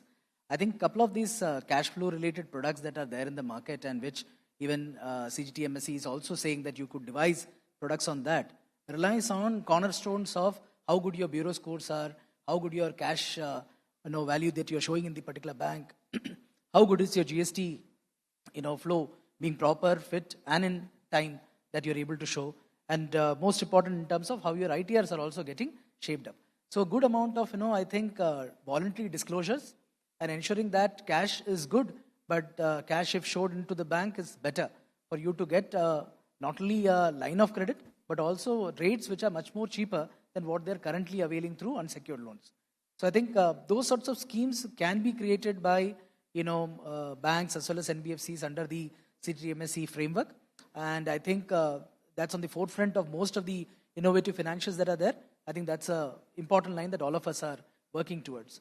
Because I think during this working capital crunch that we have seen in the last 3-4 months, most of them were actually sort of consolidating most of the land holdings for the ODCC accounts. That is where you are able to sort of get additional line. But beyond which, they were finding it quite tough to sort of generate cash flow. And in the anvil of uncertainty, the inventory stocking that you need to do, the timeliness that you don't know when your receivables are coming, it has its own challenges. Aggravating this particular thing is also a certain amount of responsible behavior that large companies need to show to MSMEs also. I wouldn't be wrong if I say the largest banker to large companies have been MSMEs. The last, if you look at it, roughly 20 to 45 days have increased in the overall, working capital cycle across. And bulk of this brunt has been borne by the MSMEs. And they are not in a position to sort of reject it, because if they reject, they face the challenge of actually losing the entire order. So they stay up to this particular thing, they're losing, and yet they are doing this particular thing. So it's time that actually both from a record sake, MSMEs do tend to get more compliant. Gone are the days where tax saving is the root formula for you to sort of manage your accounts. I think it should be a proper glass box where you are transparent and responsible. That way, more lenders and more other avenues will keep coming to you. Whether it is bond, whether it is equity, whether it is banker, I think transparency will make a lot of difference. And that's to all of us sitting in this room that we need to do this. Okay, and another problem I think is the money getting stuck with creditors and creditors paying after 60 days and 90 days. So that's why the TREDS platform was introduced, I suppose. So Mr. Karthikeyan, I'd like you to go first, and then I'll ask Mr. Kumar about how do you think, how successful has TREDS been? Because RBI recently made some changes. They brought in TREDS platform. They brought in a lot of changes recently. So is there awareness enough about TREDS, and are people using it enough for discounting their bills and all that? No, ma'am. Not much people, because, trade receivables and discounting system, every medium industry, turnover about 250 crores, medium comes up to 500, but 250 crore is the mandate the bankers, the government are given for TREDS. The companies who have, when I was sitting with the finance minister, she said 18,600 crores, the bills were not accepted by the bankers. 75 bankers are enrolled in 5 TREDS platform, and they were not able to pay the bills because of either the medium or the large scale industry have not uploaded the bills in a proper way, and they have taken enough time, more than 45 days also, to upload the bill. But that is few large scale industries. This was a complaint. There was a complaint of like 10 lakh crore of government, public sector companies are holding MSME funds. This was a claim which had come 2 years ago to the finance ministry. So they introduced TREDS. So what they did is, immediately they took 2 initiatives. One is TREDS. The other one is 43BH. That is payment to MSMEs in 45 days. 2 things have been taken by the Ministry of MSME and the Finance Ministry for improving the finance of the MSME. So this is, the government is taking steps. Also, what is happening is the awareness on TREDS, especially in the south, is very less. I did speak to a lot of the 5 M1 exchange. Everybody, I've been speaking to everyone. They said, sir, I don't know why even Coimbatore, you are saying 2.5 lakh MSMEs are there, but people are not ready to, the micro or the small industries not ready to enroll themselves in TREDS. That's the worst part. That's the complaint they are making. The medium industry and large industry are ready to pay the bills through TREDS, even though it is only 7% on an average is the rate of interest. You go and take a working capital, it is 8 to 9% or 9 to 10%. But in TREDS, the bankers are offering 7%, and still micros and smalls are reluctant to enroll themselves in the TREDS platform.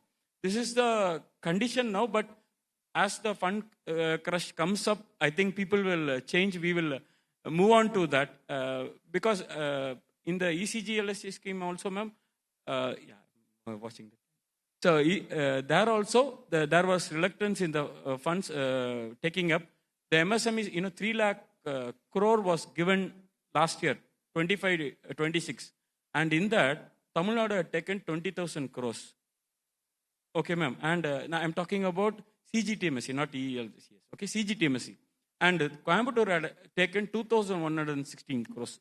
We are contributing to 2% of India's manufacturing GDP. We are not taking 1% of the entire loan systems in the CGTMSE.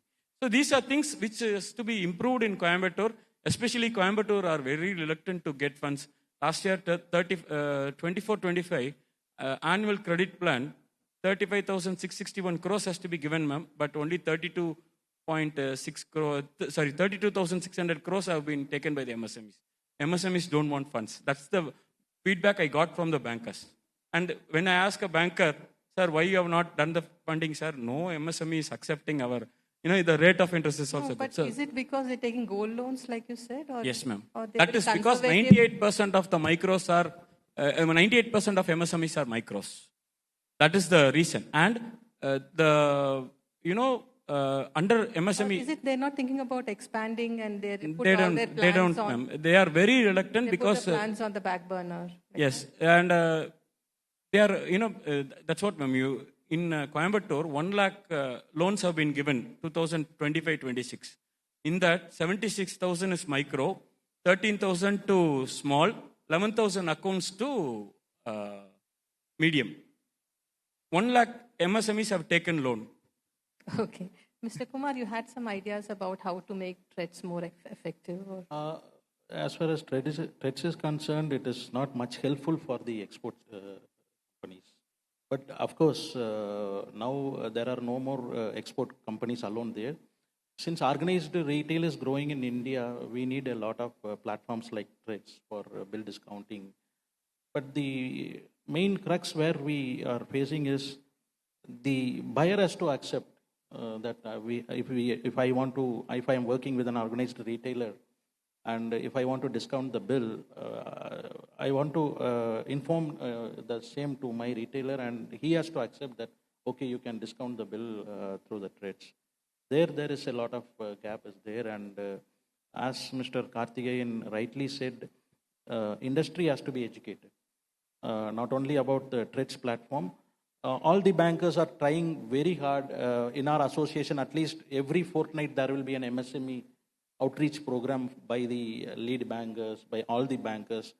But still, there is a reluctancy in availing the loans by the MSME, particularly about I should say that because of the uncertainty in the geopolitical situation and all those things are contributing to this. I think we are running out of time. Can we quickly take maybe a couple of audience questions?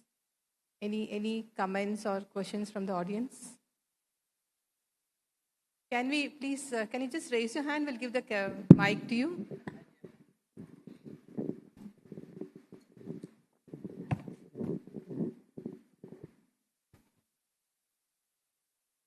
Sir, I am from a micro MSME. We are not going to TRED means I have to deal with so many agencies. I have to deal with the bank. I have to deal with my customers. I have to deal with DIC. I have to deal with so many government organizations.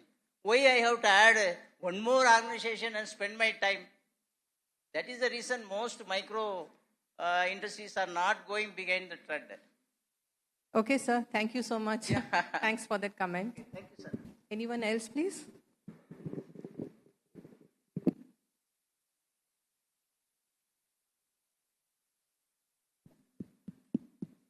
Okay, I think there are no questions. So thank you so much, gentlemen. We can talk a lot more about this, but there are a lot of... okay, one more question.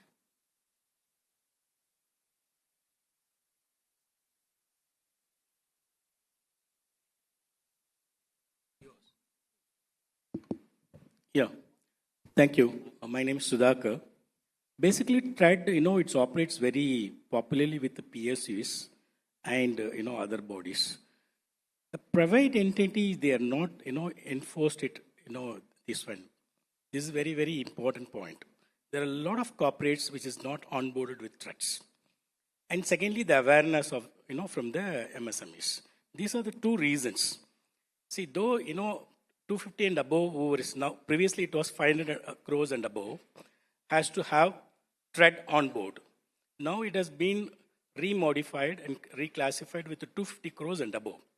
Whoever is doing the turnover of the corporates, they should have the TRED. But 90% of the corporates which is not enforcing this. Hence, they are not entertaining the people or the, bills from the MSMEs to onboard with them TRED. And secondly, they have to make the payment within 45 days times, precisely. Not even a single day, they can't, they cannot, default it. This is also a reason why corporates is not coming forward. TRED is really very, very good because as Karthikeyan also said, you get a fantastic rate of interest. Ma'am, today, the most important thing, instead of funding, the rate of funding is very, very important for MSMEs. The rate of interest what MSME pays is much, much more than the corporates.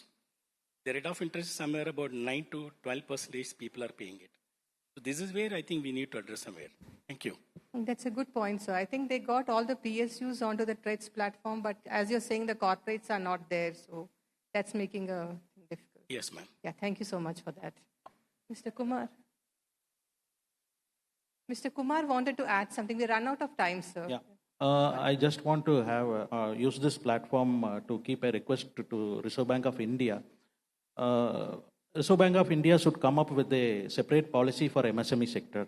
We cannot, MSME cannot come into this Basel III norms, which is really tough, even for the bankers, even for the MSMEs to avail the loans. And as Mr. Karthik in his initial conversation, he was mentioning about the ecosystem. MSME has to be looked into that particular, for example, Tirupur is a different ecosystem, Coimbatore is a different ecosystem. For example, automobile manufacturing is different, lathe manufacturing, the CNC is totally different, and even Sivagasi crackers is totally different. So bankers has to consider the proposals and the repayments according to the ecosystem and the nature of the industry. And all these industries, particularly in Tamil Nadu, has grown so well only because of the bankers. And now it is only because of these policies, MSMEs cannot able to move forward. So this is one request I want to keep in this platform, that Reserve Bank of India has to come up with a separate policy for MSMEs, and the bank manager on the branch level has to given more powers. And because now it is all completely centralized, and somebody sitting in the head office doesn't know about the background of the industry and the ecosystem, going by the books. End of the day, frustrating the bank manager, branch manager, and the lender by saying a no after 45 days or 60 days of receiving the application. If this can be bridged, definitely there is a bigger growth for the MSMEs. Thank you so much. We will close here. Thank you so much for your time, gentlemen, and insights.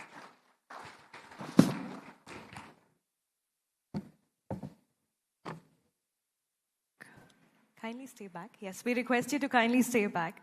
Ladies and gentlemen, let's give them another round of applause, please. This has been an incredibly sharp and an unfiltered session. Gratitude to our panelists for keeping it real. And thank you, Lokeshwari, for the conversation that flowed so beautifully. On that note, please stay back. On that note, I request Mr. Sundaresan, the Senior Vice President at Sales, the Hindu Group, to kindly come up on the stage and to felicitate them, please.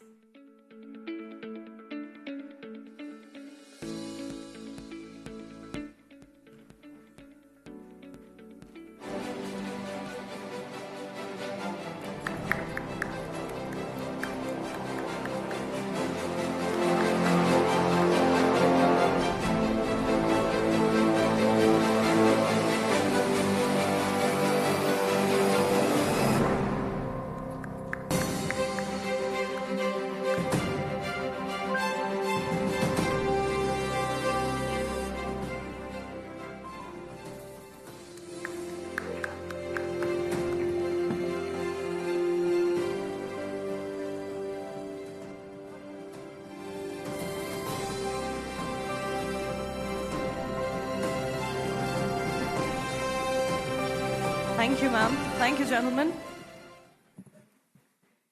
Moving right along, ladies and gentlemen, up next is an exclusive one-on-one fireside chat with one of the absolute titans of southern India's industrial landscape. He is a leader who seamlessly drives multinational innovation while simultaneously championing our regional growth roadmap. Please welcome. We will have to hold on for a second till we set the stage for the fireside chat.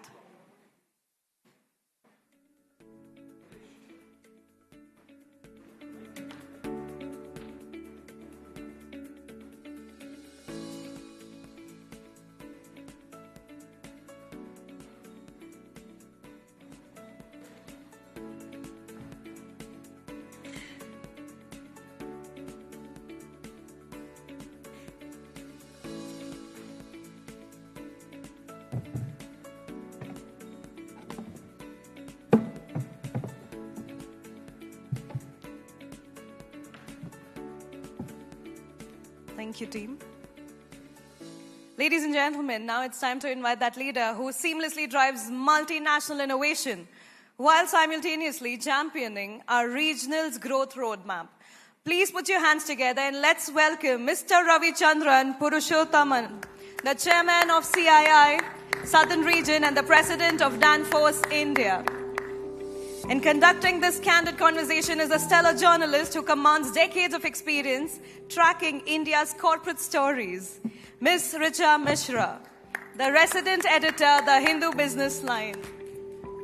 Ladies and gentlemen, a bigger round of applause for them, please. Over to you.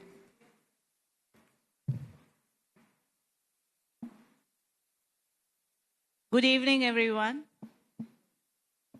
The gentleman who's with me today actually needs no introduction in this part of the world and this fraternity, who keeps the wheels running at Danfoss and is also at the helm of CII Southern Region. Whatever little I know of him before we move on to the conversation is that he's a great executionist, a man who believes in mentorship of startups and young, and more importantly, no corporate fluff. That is how I remember you. So, do I need to tell his name, or should we have a huge round of applause for the man himself? Thank you. So we'll now skip the pleasantries, sir, and straight away get to the pain. That is the West Asia crisis. What I want to understand from you is, sir, before we go into details, how are you coping with it? With a cup of filter coffee, or you get fueled by the challenges which it is bringing to your fraternity? Thank you. Good evening, everybody, and thank you for having me here, Richa. First of all, every crisis throws up an opportunity. In this particular case, the West Asia crisis is very different from the COVID crisis. In the COVID crisis, we had a demand shock. In the West Asia crisis, we have a supply chain shock. But I have to tell you the good news. The last 3 months of data shows the collaboration we have had with several sectors and the government of India. Our exports have done exceedingly well the last 3 months, actually. 3 things that have happened. I'm not saying there's not still left pain in the supply chain ecosystem and the MSMEs. There is still some amount of pain. It takes, as somebody suggested, it may take 6 months, 1 year. Nobody can predict that. However, I think what the crisis has thrown open to us is every MSME, every company has understood how deep is the value chain, what raw materials were coming from where. And not just tier 1, tier 2, tier 3 suppliers, you also uncovered the raw material for the raw material for the raw material. I think that it really opened up a Pandora's box. Until such time, we never looked at how do we rebalance our supply chain. Because as Dr. Jairam Varadaraj nicely said, we had a default setting and we were running in that default setting. And here is an opportunity now where we can pivot and use this crisis as a significant opportunity. 4 things I can call out what these MSMEs have done very well is, some of them have started to use the Vizhinjam port. Vizhinjam port is in Kerala. It's a 22-meter deep water port. It's 15 nautical miles from the international border. And you can reach to US, Latin America in 21 days actually. So we are starting to unravel a lot more potential that the country is sitting with actually. Some of the MSMEs have gone to look at Thailand as a shipping point. Some have looked at Singapore. Some have looked at Colombo. So we are trying to find a way out of the crisis is on the freight side actually. But on the supplier side, raw materials and related stuff, we have to really look at a lot more resilience to the supply chain. Not everything is fixed in my view yet, but it's kind of, the engine is already in the operation to get that engine room done. I think the third important opportunity the crisis has thrown open is we have started to explore newer markets. I mean, when the US tariff was there, the industry that I work with very closely is the seafood industry. And if you see the seafood data that has come after the US tariff has been put in and even after the West Asia crisis, our exports continues to grow in the double digits actually. So which means when we are putting ourselves under pressure, we seem to be doing better from the default setting. So you very well explained, and I'm rather glad that you brought the supply chain issue.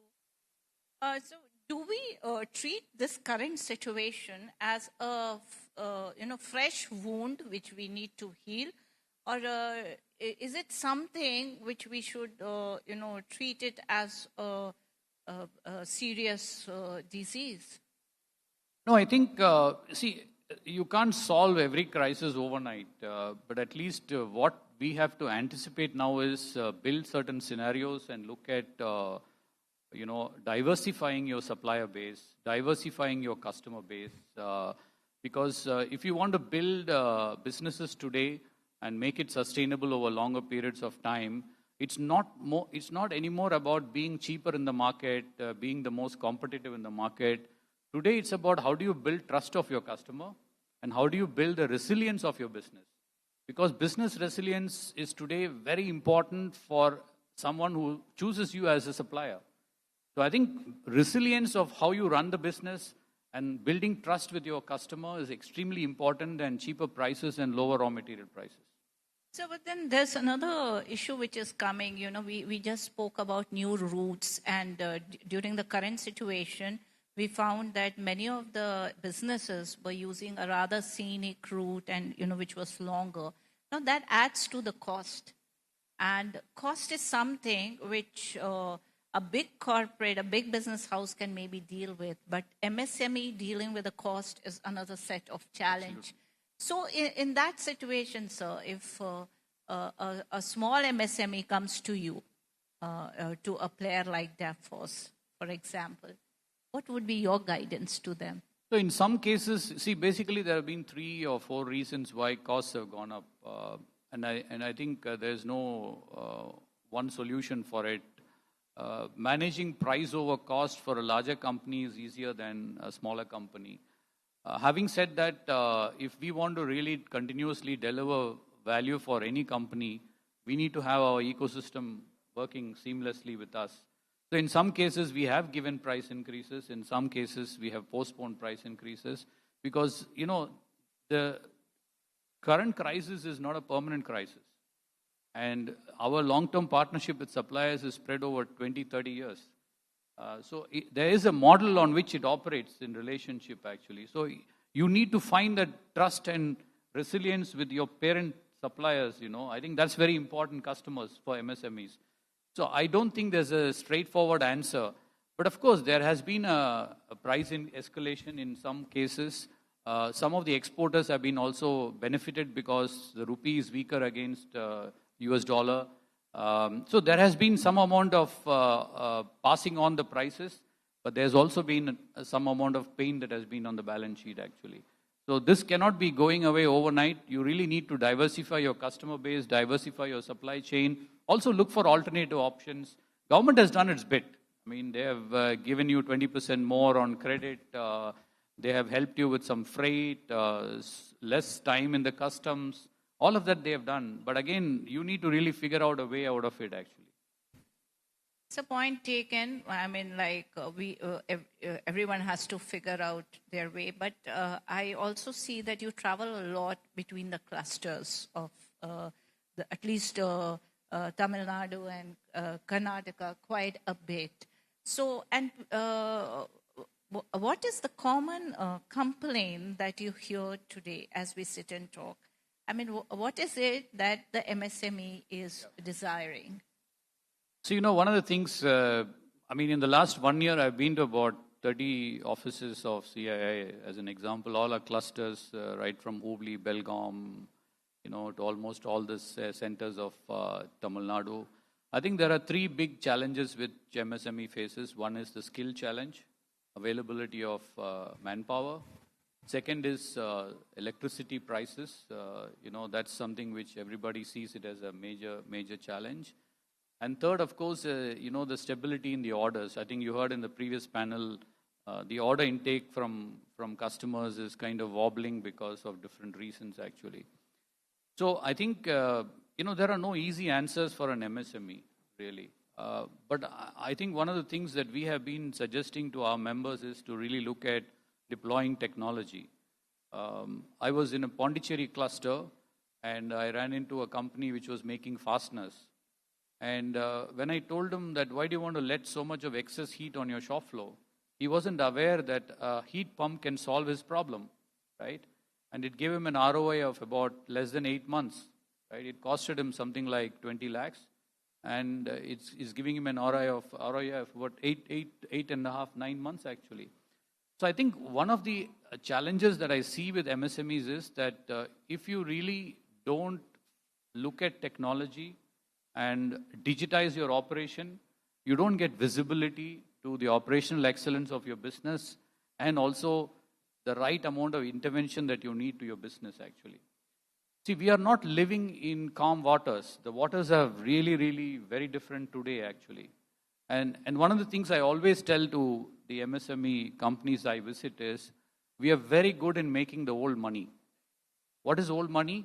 You know, we want land, we want to own assets, we want to own our factories, we also want to own our warehouses, actually. I think the business models have pivoted to new money. And what is new money? New money is your know-how, your core knowledge of what you do, right? And if you pivot the business model, you can today run without owning any asset. I mean, you take many of the big companies that have really done it beautifully well, including Foxconn as a supplier to Apple. Apple doesn't have any factory, right? That's a good example I can give you, which is a big example. But there are many smaller examples of companies and MSMEs also have done that in South India. So I think we are very good in making the old money. We need to know how to make the new money, actually. So that's spoken like what you always were. You were always known for being tight on operations. So is it what we are understanding? You always wanted people to, you know, manage their finances better? No, it is important, right? See, many of the times MSMEs focus on, I think we should not just focus on the top line. We should focus on which customers are we serving, what margins are we making, and how much of cash conversion happens in the company, actually. And I think Dr. Jairam Vadraj spoke about corporate governance, actually. One of the things that we are educating our CII members is, I think the RBI is today allowing, and SEBI is also allowing, smaller companies to list on the stock exchange, actually. And actually, by listing, what happens is your visibility of your business, you get better advice from your directors, independent directors, and you really can actually get to a better governance. And a better governance will unlock all the wastages that are there in the business. And it really gets you better and better in terms of becoming more resilient as a company and also able to generate a lot more cash. Because businesses are run on cash and EBITDA. It's not run on top line alone. And that is something we are trying to, you know, instill in the minds of our MSME members. Because today, you know, top line is not going to give you the kind of momentum that you want in the business. The second thing I didn't touch about was skills, actually. See, one of the challenges today in Tamil Nadu, now I think you talked about South, but I'll take Tamil Nadu as an example. In Tamil Nadu, we are losing all our engineers, right, to Hyderabad and probably Bangalore, right? And there's a big talent exit that is happening in Tamil Nadu, and it's been happening for more than 15 years actually. So we are sitting in the city where vocational skills, there is a G.D. Naidu spirit in the city, and I think there is a very good vocational skills, that you can build here as an ecosystem. Now, the challenge for us today is Tamil Nadu is also aging. If you look at the average median of Tamil Nadu today, and if you look at it, what it will be in 2041, it will be a silver economy. It will not be what it is today. It's going to become a silver economy.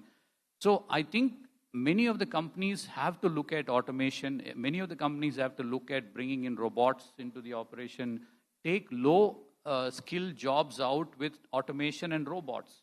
There's no escape on that actually. And there's technology available, there's funding available. I was visiting an MSME who was using 8 machines and taking 6 hours to do a component. They're right in the heart of this city. Today he has built an FMS system and he's invested 16 crores on that project, and he is able to take out in 7, 8 minutes, he said the component is made actually. So this is scary, right? I mean, suddenly automation will drive many machines out of jobs actually. But again, as you heard from Dr. Jairam Vadra said, that do something which nobody has done. And that's how you can really lead in the business. And if MSMEs don't scale, if MSMEs don't digitize, and if MSMEs cannot globalize, you can't get the right skills. Because the young generation today also wants to work in a company where the brand is visible. He wants to understand the purpose of what this MSME is doing. So there's a lot of work to be done on really attracting talent. I think that's one of the big challenges we have right now. There's no ready solution here, but there are many models we have put in place now. Like, we are launching a digital DX Edge program in CII. On Monday, we are launching it in Pondicherry as an example, where we are trying to bring students from the 3rd, 4th year engineering. They are going into the MSMEs, helping the MSMEs do the ERPs, do the digital stuff, do the automation, low-end automation, so that, we're also enticing the young people to work and enjoy what an MSME looks like, and it doesn't become a very big problem, actually. The other challenge is many of the MSME founders' own children are not into the business. And we also need to understand, in Tamil Nadu, more than 50% of the population are women entrepreneurs. We need a lot more women entrepreneurs, and we need a lot more focus on women MSMEs as well. Because of the aging factor and lack of women in the business, this is also going to hurt us in the longer run, actually. So these are some thoughts which we as CII are looking into it. How do we can institutionalize it? We have also had a discussion with the government recently on these topics. But, a lot of stuff needs to be done, actually. So, capital still matters. Skill does matter. All the stuff that we spoke in the last 1 hour matters. But what more matters today is leadership and mindset for growth. Absolutely, sir. I just want to take you back to our initial conversation when we just had, where we spoke about, the supply chain thing. And just a thought came that many of the MSMEs, they may work out their supply chain and the pricing, especially the mechanism, but they also enter into sometimes long-term contracts with, say, a player like Danfoss. So what happens? How do they renegotiate their contract to bring it? So, not just my company, there are many companies, anchor companies, they have started a program called, greening the supply chain, actually.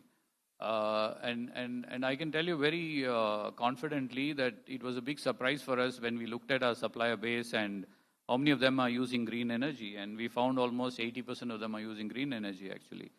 But the saddest part was they have not positioned that wonderfully well to get, a cost of financing at a lower cost, actually, as an example. And I think today, energy and energy efficiency is also moving towards carbon markets.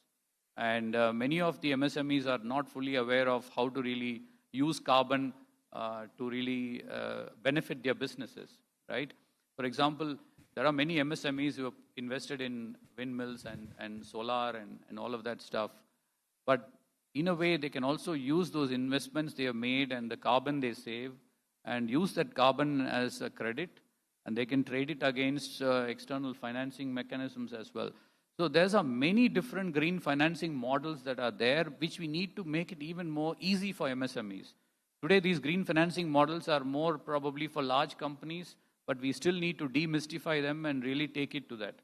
For that, I think, like we have a UPI moment in our social infrastructure, we need a UPI moment in our MSMEs actually. And for that moment is what is going to help us to really democratize green financing to a lot more MSMEs. It's not that MSMEs don't know the benefits of green energy, but they're not fully aware of how to take the full benefit an MSME can get actually. So there's a lot of work to be done in that area. So before I open the floor, I'll ask one question, and then being the person in conversation, I'll keep the last question also to myself. That is, just to tell everyone. So you just said very interestingly that you're seeing a lot of MSMEs going into green energy. As we had the conversation earlier also. So do we find MSMEs now moving away from the core traditional sectors to a lot of newer sectors? Like we find a lot in defense now. A lot of players are going in defense. So do we find that happening? Do you see that trend? Absolutely. See, if you look at the last 25 years in India, I think the work that many of the MSMEs have done, we have now reached almost an economy of about a $1.3 trillion size, right, in the last 25 years. But I always take this as a benchmark. If you look at China in the last 25 years have added $11 trillion, all coming from MSMEs, right? And how did they do it? They did it through leadership, and also every province was told, you specialize in these things. Yeah, and you scale in these things actually. Today, if you take a compressor, the world requires 160 million compressors, right? 130 million is produced in China, as an example. So the province was scaling on that particular compressor actually, right? You take Coimbatore as a city. We are one of the largest pump producers here actually, right? And we have the entire ecosystem here, but we are not still leading the world. And that's also what something Dr. JV touched about is the brand. Brand is very, very important, and building brands, building global brands, I think this is an area where we need to really do better as we go along as MSMEs.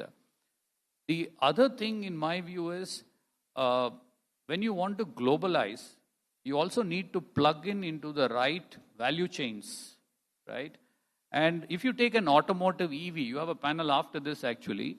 If you look at the gross value, economic value added in an automotive sector today, for the last 25, 40 years, it used to be on the metal. How to convert a metal into a car, right? Now, the next 25 years, it is going to be on the powertrain, on the electronics, and on the software. So we are trying to perfect the metal piece still, but the gross value added has moved to the powertrains and the electronics and the ecosystem around it actually, right? When I passed out electronics and communication, we wanted to look at a fab in India. There was no fabs in India actually. So many of them left the country. Today what we need badly is how do you build that whole ecosystem? Even in the Foxconn model, in the Apple model, we are only exporting iPhones by assembling here. We are not in the deep gross value added value chain where the component ecosystem has to be built actually, And when you take a car as an example, how can MSMEs who are today in the automotive space can move into something like sensors? There are hundreds types of sensors that are going into the automotive company. I don't understand why Coimbatore cannot be a sensor valley. Like China has a sensor valley, China has an optical lens valley. So we really need to look at how do you move. MSMEs are not that they're not doing it actually. There are many MSMEs already doing it. Mysore is one good example. If you look at how Keynes has pivoted into EMS vendor, EMS manufacturing and all. But I think it's important also to look at how do you move from old money to new money? Because there's a lot more economies are in the new money actually. The reality of the world is that a Swiggy gets valued at $40 billion, but the restaurant which supplies to Swiggy is only what? Not even heard of in any listing actually, right? So we are living in a world where you need to understand where to plug and play into that world. And that's an important aspect for MSMEs. So that's very well pointed out. So now I'll open the floor for the audience. Please be precise with your questions. And we do know that we all are looking up to him and his team for the works that MSMEs are doing. So just direct to the question. Yes, sir. Please identify yourself also. I am Arun Kumar. Basically, as you have been saying that fixing with a metal and sheet for the car, and now we are in the EV system. Is it the problem of the training as a skill instead of identifying the inborn talent of the individual?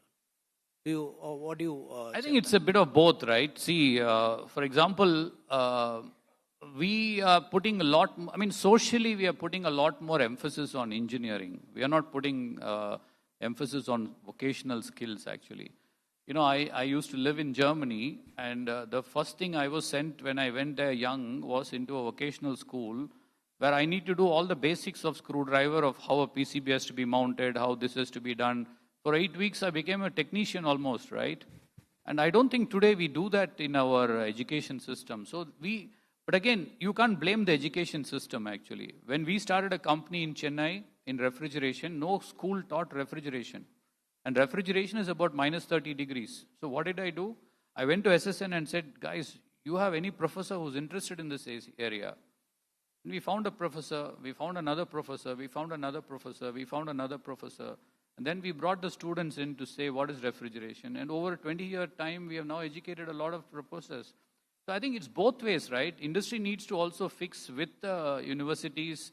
Collaboration is missing there, actually. And that's what many ecosystems are doing it. I mean, in a German model, there's a big difference of what Germany does and what India does. If you look at, this is my assessment. See, India is a consumption country. If you really understand Indian market, you produce right products for India, you don't even need to export. If you look at our $4.3 trillion GDP, 60 to 62% of the GDP is a consumption story. There's only one other country who has that high amount of consumption, that is USA. Germany, Korea, Japan, all of these countries, China, all of these countries have prospered only by exporting to another world, right? So MSMEs need to understand what does India wants, right? So we have to be smart enough to look at newer areas, become the first, company to be in that space, because you have a huge home market. And I think our consumption story is going to compel. The last 35 years, irrespective of crisis, whatever crisis that may be, the financial crisis, the tariff crisis, our country has grown at 6.5% GDP. And I'm closing my eyes and telling you, this country will grow at 6.5%, doing nothing the next 2047. But the question is, do you want to stop being a $10, $11 trillion economy, or do you want to pivot it to become a $30 trillion economy? That hinges heavily on MSMEs. And if MSMEs can actually grow their businesses, 10x from where we are today, I think our $30 trillion is met. That's very positive. Yes, sir, you... I'm Dr. Chandrasekhar, and from me it's about, we're talking about opportunities of sensors in Coimbatore. Does it really suit the MSMEs, or it's only for Coimbatore as a larger perspective? And number two, what other component would you be guiding the MSMEs of Coimbatore look at if they are to step into the electric mobility sector? No, I think I gave one example of sensors because the value of the car, is moving towards electronics, software, powertrain. That was the anecdote I was quoting, actually. Of course, there are, you have to follow what your customers are looking for, because today, for example, there are many customers who are looking at LCD panels in the cars, and the size of LCD panels are growing up. I know a company which today produces 95% of all the touchpads in the country for the last 25 years, and he still remains an MSME in Bangalore, actually. And there's no competitor terms. There are niche areas where nobody has ventured, fortunately or unfortunately. So I think understanding where to play and how to scale, I'm not an expert on that, but I think your customer should really tell you where you want to get it localized. I can give you this classical example of Mysore hub. 5 years back, BEML wanted supplier base to be developed, and Mysore today has 35 suppliers supplying into BEML, right? Out of the 100 odd suppliers, 35% is coming from the cluster of Mysore as an example, actually. And creds are working there at 45 days payment terms, by the way. So there is also an ecosystem that is flying high there somewhere, actually. But what Mysore wanted didn't come from Mysore, it came from BML. So maybe, we need to engage more with the larger companies to really unravel what exactly are needed, actually. In my view, for example, if you take a pump has got a impeller, it got a casting, it has got some terminals, and it has an electronics now, right? Like an air conditioner. I always tell this to the air conditioning companies to whom I supply. They are damn good in the thermodynamics of it, but the entire money is sitting on electronics now. Because you want to switch on, switch off, you want everything like, this hour, that hour, this temperature. Everything is more electronic there, actually. It's got a lot more complex. They understood mechanical, they never understood electronics. So I think it's the kind of shifts we need to make as economies move, and that's something we need to figure out what's good for us. So, sir, basically what we are saying is that MSMEs tomorrow may just be the heavyweight boxer or the champion which our economy needs, right? No, I think, MSMEs are the backbone and they are the gold standards of any country, no doubt about it. But all I'm saying is MSMEs need to really focus more on areas where they can create more value for their own core knowledge which they bring to the table. And they should focus more on cash generation and EBITDA margin. They should not focus on only growing the top line, actually. The reason for saying that is, in every business, the businesses are pivoting. Where the value is sitting is different today from where the value was sitting, what it was 10 years back. Now, if you keep sitting in the area where last 10 years you've been doing the same thing, it is going to be even harder for you to pivot, actually. That is my say. So you're really summing it up for all of us, sir. So what we say is, what would be your final parting advice to a young entrepreneur who wants to get into MSME? Go and make the new money, not the old money. And how do we do that? I said the new money is about your know-how, your IP, and the business model. Don't put your money on assets. Thank you so much, sir. And it's always a pleasure having an interaction with you. Thank you. Ladies and gentlemen, a bigger round of applause for them, please. That was indeed a fantastic conversation and brutally honest, I must say. Please stay back, sir. I think, thank you for sharing your wealth of experience with us this evening. Thank you very much. I request Ms. Richa to kindly felicitate him.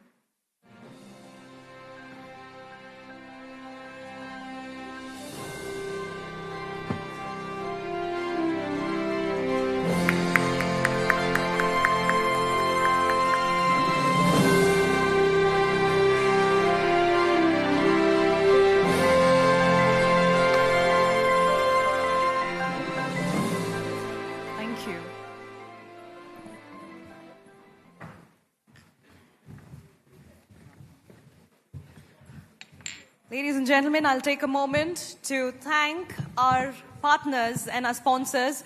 We are being co-powered by the Kerala State Industrial Development Corporation, Central Bank of India. Our associate partners are Bank of Baroda, Tally, SSVM Institutions, Indian Overseas Bank, Salzers, South Indian Bank, Turbo Engineering, Zorian Systems, Saguna Pumps and Motors, Mal's Constructions, E-Roy's Motors India, Roo School.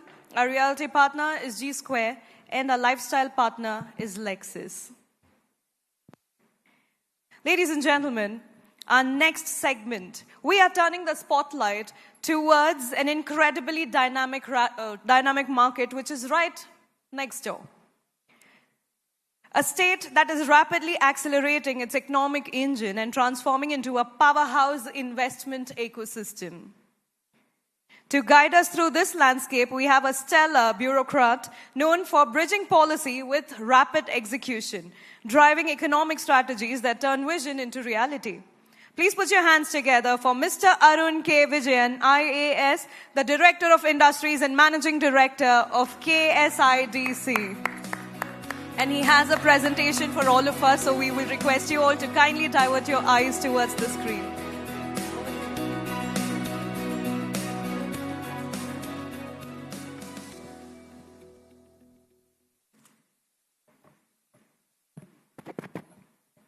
Good evening, everyone. Thank you to the Hindu Businessline and the organizers for this opportunity to present Kerala's industrial story here.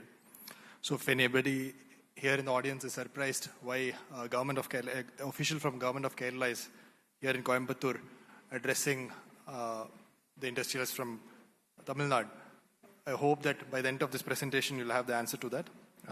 But before I start, a warm wishes of World MSME Day to all of you. And it's always a pleasure to be in Tamil Nadu and Coimbatore because Tamil Nadu specifically because like I pursued my civil service ambition here for 2-3 years in Chennai, and Coimbatore because it's a city just close to my hometown, which is Thrissur, and which is a city which actually understands industry as a way of life. So Coimbatore has built industrial depth, especially in the MSME sector, which is a lesson for all of us, including in Kerala, through its enterprise, discipline, and generations of hard work. But I'll promise that I'll keep my speech and the presentation short because I'm in a very interesting position today because I am speaking as a special speaker, special session sandwiched between two serious discussions which are happening here.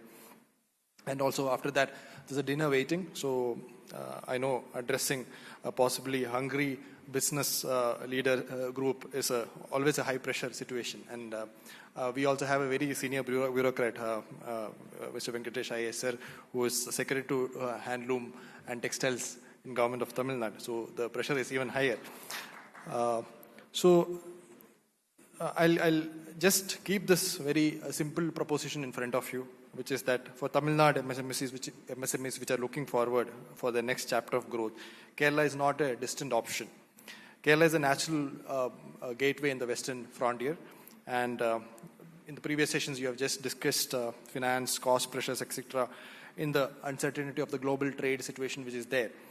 So, and the next session will look at the clean mobility and future opportunities for the MSMEs. So my submission here is that Kerala sits exactly at that intersection with growth, logistics, talent and sustainability, and the future-facing industry which is there in Kerala. And for MSMEs in Coimbatore, Tirupur, Erode, Salem and wider Tamil Nadu, the industrial belt, that opportunity just begins at the Palakkad gap. So a team of 5 officials from Kerala are here. Let me begin with this line. Our team didn't cross a border to be here. In fact, I took the Vande Bharat, which from my hometown of Thrissur, which just lasted for 2 hours. One official even drove from his hometown, which took him 3 hours. And this connection has existed for more than 2,000 years.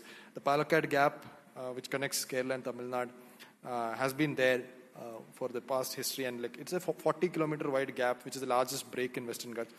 And it is just Palakkad and Coimbatore are just 50 kilometers apart. Somebody was like late to here, so they would appreciate, like in Bangalore traffic or in Coimbatore traffic, it is just one office commute hour away. Like I took lesser time to reach here than I would reach my state capital. So there's already an existing industrial corridor, and Palakkad is the Coimbatore's natural gateway, as I mentioned earlier. So, as I mentioned earlier, this is older than any policy. It's not created by a government official like me. And through this corridor, goods have always moved, people have moved, and capital also have moved. Agriculture produce, engineering inputs, workers, entrepreneurs, and finished products have both moved in both ways.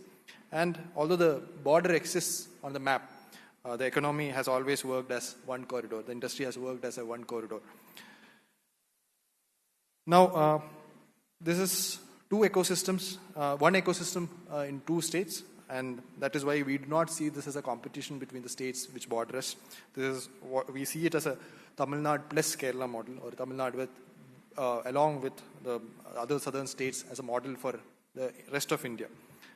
And for example, like cities in Tamil Nadu, including Coimbatore, brings the manufacturing depth in the engineering and foundries and MSME strength to us. And Kerala adds that gateway starts from Palakkad with its deep water ports in Kochi and Vizhinjam, and the skill talent which was mentioned earlier in the sessions, and the quality of life and utilities which comes with it. So this is a partnership and not a competition. For MSMEs, I think, and I believe that this is a very important thing to have. So, as mentioned earlier, the growth today is not about producing more or producing cheaper.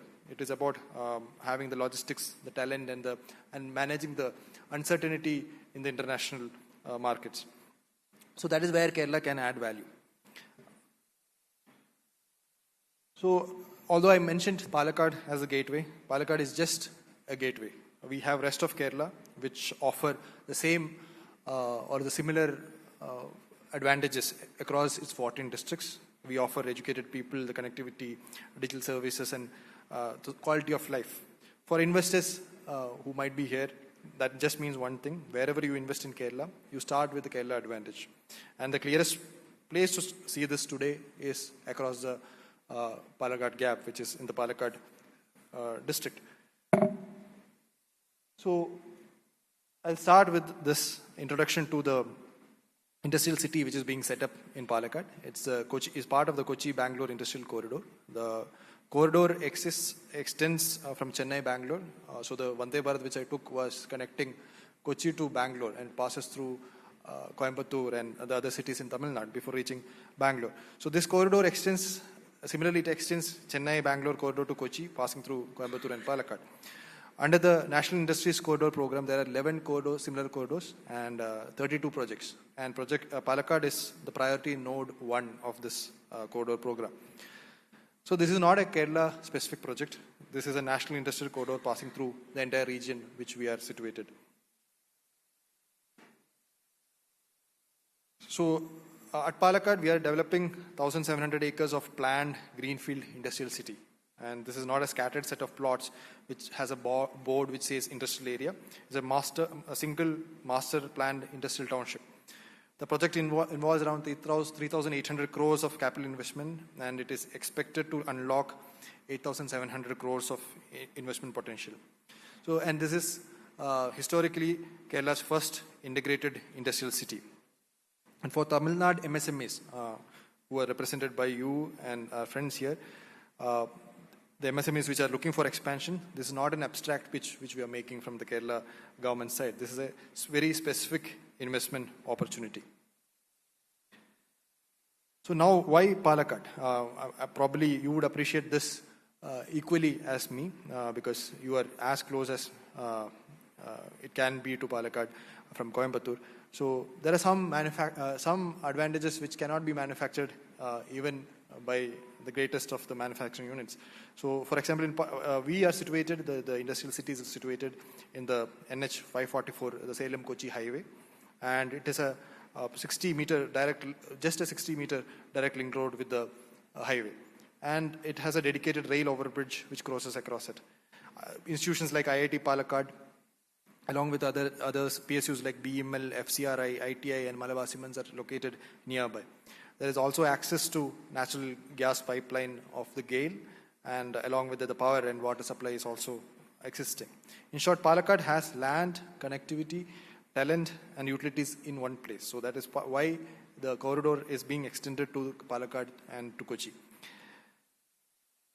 Now, this is the first in country because this is already moving. This project is already moving. This first of the 11 industrial corridors which I mentioned earlier. And Palakkad is the first to break ground in India. SPV has been formed and the nodal agency has been assigned and the construction contract has been awarded already. So this is not like a coming soon poster for any blockbuster movie which is there. This is already building across the state border.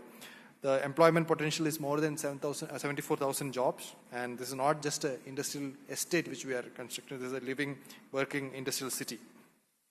And for MSMEs, as you would appreciate, the plug-and-play model is what works, because MSMEs cannot afford to spend years creating roads, power lines, water lines, drainage, and approvals before they start production. So at this industrial city, the investors will get service plots, sector-based zoning, reliable power and water, and other services like drainage, sewerage, and substations, and the communication and technology infrastructure. So investors here are not being requested or being asked to build an ecosystem from scratch. We are requesting to see the ecosystem which is being created upfront.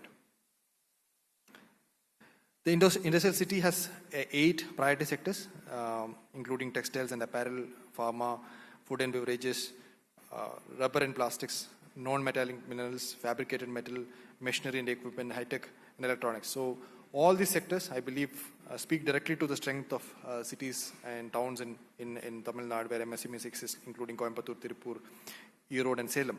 So naturally, Tamil Nadu investors can be the first movers in the Palakkad city which is being set up. Now, let me take a step back and try to answer the question of why Kerala as a whole, because Tamil Nadu and Kerala are almost like brother states. So why see Kerala as an option? Kerala does not claim to be the cheapest solution always. And maybe some of you would appreciate that we are very honest people, sometimes way too honest, sometimes to maybe create hindrances also. But we do not compete on price. We are upfront about that. We are not competing on price. We are competing on permanence. So Mr. Ravichandran here had mentioned the importance of having resilience in our system, the framework which we have. So that is what Kerala offers. The permanence is what Kerala offers, and that is what we compete on. Kerala has the highest literacy base in India, as you are aware, and it has a high HDI index. And we are mostly focused on a knowledge-led economy where already around 64% of our gross value of the state is from the services sector. So for modern enterprises, the stable talent which comes along with such a sector matters. The lower attrition rates matter. The quality of life matters. So in Kerala, we believe that is where the teams stay, the talent will stay, and would want to live there. So that is a long-term advantage which we are pitching for the investors who would be interested to come over. And this, like I mentioned earlier, all the districts across Kerala offer the similar advantages which are there. There is not much variation across the districts of Kerala, including the connectivity and the quality of life which is there. And this is built to operate from day one. Kerala is built to operate on day one, as in like we have the maximum, I believe UP has 5, but we have 4 international airports, which is the maximum in any Indian state. We also have the Kochi port and the Vizhinjam port, which was mentioned earlier, the national highways which connect the north to south and the east to west, and the railway connectivity similarly, the inland waterways which connect even the remotest of locations. The statewide digital connectivity is the backbone of the modern technologies which exist. So for an investor, you're not entering an unknown remote market. This is entirely a connected operating ecosystem which you can just come in and start your operations in. So Vizhinjam is our, for the exporters, is the biggest game changer which is there, those who export across the world. It is India's first deep water semi-automated transshipment port. It is around just 10 nautical miles from the east-west international shipping route.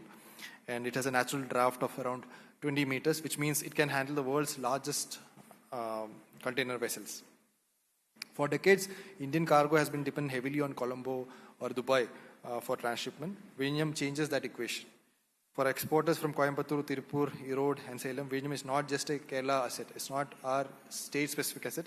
It's South India's global shipping gateway. In a time when global logistics, like we discussed earlier in the situation of the global geopolitical uncertainty, are affecting MSMEs, this is not a luxury. The port access is not a luxury. This is a competitive advantage which we all should have and utilize. Now coming to the government's role in this, whom I represent, the state government of Kerala, the government has set the table and it has identified 22 priority sectors and 7 focus pillars. So the mega projects which are coming to Kerala would receive prioritized support through a high power committee of the Chief Secretary himself. Kerala has also been recognized in the Reform Action Plan of Government of India as a top achiever with 99% of reform implementation. We have a single window portal called K-Swift, which is also a very effective mechanism for getting all the clearances in a single portal. So the message is very clear. The government and the bureaucracy has set the table to ensure that the serious investors would be facilitated and would be having all the advantages which is required. Now, coming to where the opportunity is, Kerala has both the traditional strengths as well as the sunrise opportunities. We have traditionally we are focused on the industries which come from our agriculture products like spices, plantation products, marine products, etc. Ayurveda and tourism and IT has been our strength. But we estimate that there is a untapped potential of around $6.7 billion which is there in our state. On the other side, we are also looking at high-tech industries like biotech, life sciences, aerospace, defense, electronics and semiconductors, electric vehicles, GCCs and renewable energy. And since the next session is on clean mobility, let me underline this. Kerala is very keen to work on investors in electronic vehicles, renewable energy and green manufacturing. Kerala has, so in conclusion, Kerala has its legacy strengths and new age opportunities. So, this is the final slides which I'm presenting. So let me underline this fact that we want to grow with the investors who want to come to Kerala. We are not inviting investors to just come and take the land and be on their own. We are inviting investors to build with us. As a state, as an ecosystem, we are requesting you to invite and we are inviting you to invest and build with us because Kerala's model is always collaborative. Your success can and will build the community in Kerala. Like mentioned earlier, like there is a huge brain drain which has happened, a skill drain which has happened even in Tamil Nadu. But most of it is coming back because of the crisis which is affecting most of the countries which we are dependent on. So your success will build the community, and the community strength in Kerala will build your businesses and sustain your businesses. So that is why we have chosen this theme of nature, people and industry, and the growth that is responsible, inclusive and shared while presenting to investors in Tamil Nadu. So I'll end with this slide. KSIDC is the single point of contact. Just to reiterate, KSIDC stands for Kerala State Industry Development Corporation. I'm the MD representing both the KSIDC as well as the Directorate of Industries and Commerce in Kerala. So KSIDC acts as the government's nodal investment promotion and facilitation agency. We have been a NBFC and PSU since 1961. For investors, we'll be our single point of contact. We'll help you with all what is required for setting up an industry, including site mapping, clearances, incentives, land, infrastructure, even financing and co-investment linkages and aftercare. So you will not, the assurance is that you will not have to navigate Kerala alone. KSIDC will be your front door. And that is why we are here. So I hope we have answered the question of why a government of Kerala PSU should be sponsoring a program in Coimbatore for MSMEs. So the reason is that we are a front door to Kerala, and we end with a simple and a warm invitation. If you are an MSME coming to expand, please look west. And if you are an exporter who is looking to for better port access and other utilities, please look at Palakkad, Kochi and Vizhinjam as an opportunity. If you are planning to set up the next generation of manufacturing with clean, connected and skilled and sustainable workforce, please look at Kerala as a whole. So Kerala is not asking you to shift your story. We are asking you to rewrite your next chapter with us. So Kerala is rising, please rise with us so that the entire South India can rise together. So now I'll stop with this. Thank you for hearing me patiently. And I don't want to be the bureaucrat with a red tape who has prevented you from delaying the next sessions and the dinner which is after this. So thank you for listening patiently. We'll be happy to connect. Our entire team is here to answer your questions or queries after this. Thank you.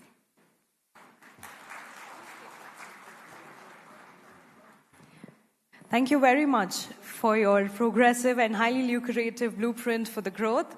Ladies and gentlemen, at this note, I request Mr. Satish Mendon, National Head of Sales, Events and Magazine, to kindly join us on stage and to felicitate him, please.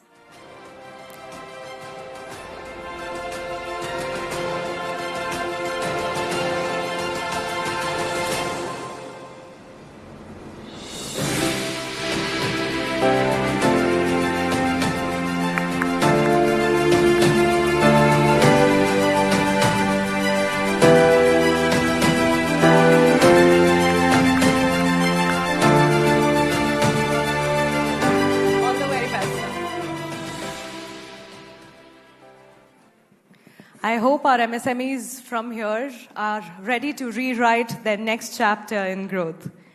Ladies and gentlemen, we have arrived at our final panel discussion of this evening. And this session looks squarely into the future. The clean mobility opportunities for MSMEs. Kindly allow us some time till we set the stage up, and then we will invite our panelists and the moderator on stage.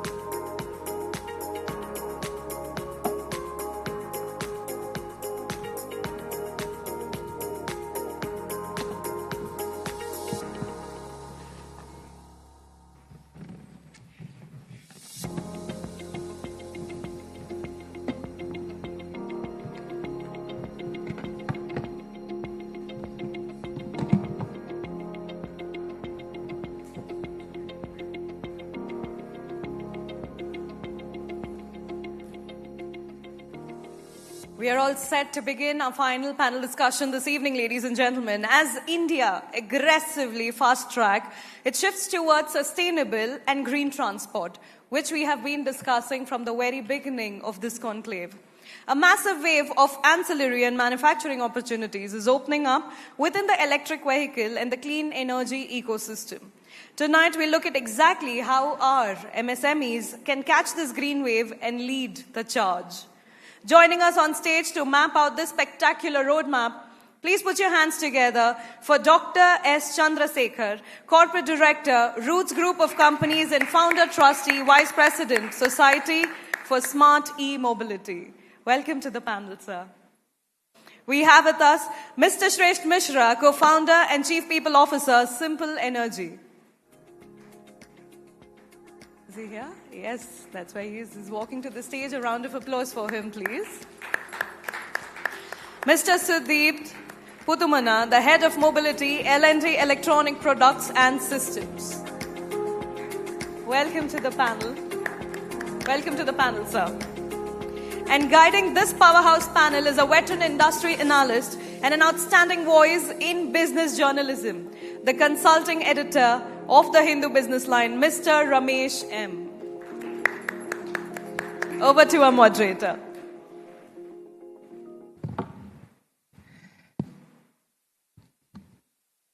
Good evening, all of you.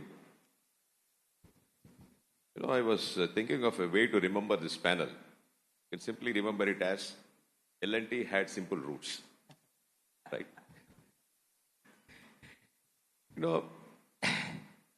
I don't have to tell an audience like this why we have chosen this topic. We all know that about 15-16% of greenhouse gas emissions come from transportation sector. The world is moving away from pivoting away from transportation sector into clean mobility. Obviously, the question is, how does it affect MSMEs? For that, our team has put together an excellent panel. Look at this, just look at this panel. We have a very old company, Roots. We have a very new company, Simple. And we have a very big company. What it means is you're going to get different perspectives to make a complete 360-degree view of what is happening here. Now, I cannot do better than to let these gentlemen introduce their companies in their own words, very briefly, perhaps taking a minute or so. Sir, Dr. Chandrasekhar. Roots, by the way, all of us have tooted motor horns in our young days. Mr. Ramasamy decided to do something. He decided to manufacture them. And apparently, in those days, the horns that, were all being imported. And he started manufacturing, hence began that journey. It's a very sound company. Please go on, sir. Thank you, Hindu. Thank you, Businessline. Greetings from Roots first, and again, greetings from the Society for Smart E-Mobility. I'm representing as a founder trustee. So thanks for giving us an opportunity here. So Roots, as Mr. Ramesh said, started with horns, and we also do horns now because we have grown to a lot of other products, and we are moving out with automotive electric vehicles on the stage now with off-the-road vehicles, we call it as, or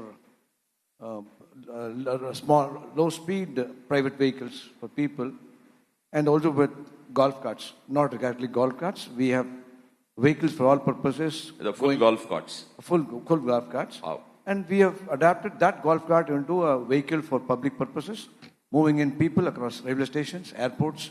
For the moment, it is not still on the roads. We are working towards it. In between, we also make a lot of other things. Like we are the largest cleaning machine manufacturer in the country. And of course, we can number in the top 5 in the world as well. Like we make the single largest company producing from the smallest handheld mops to the road sweepers, truck mounted sweepers, to airport cleaners and all that. In between, a lot of other products as well. So thanks for the introduction. How many product lines do you have? It could be going into hundreds if we count the numbers. Oh my God. And we want to be number one, as what Dr. JV said. We do want to be also, we want to be I first. Which is proud to be one of them there. Lovely. Thank you, sir. Shrestha. Simple Energy. What a name. You must tell me who thought of this name. It is not just a name, it's a feeling.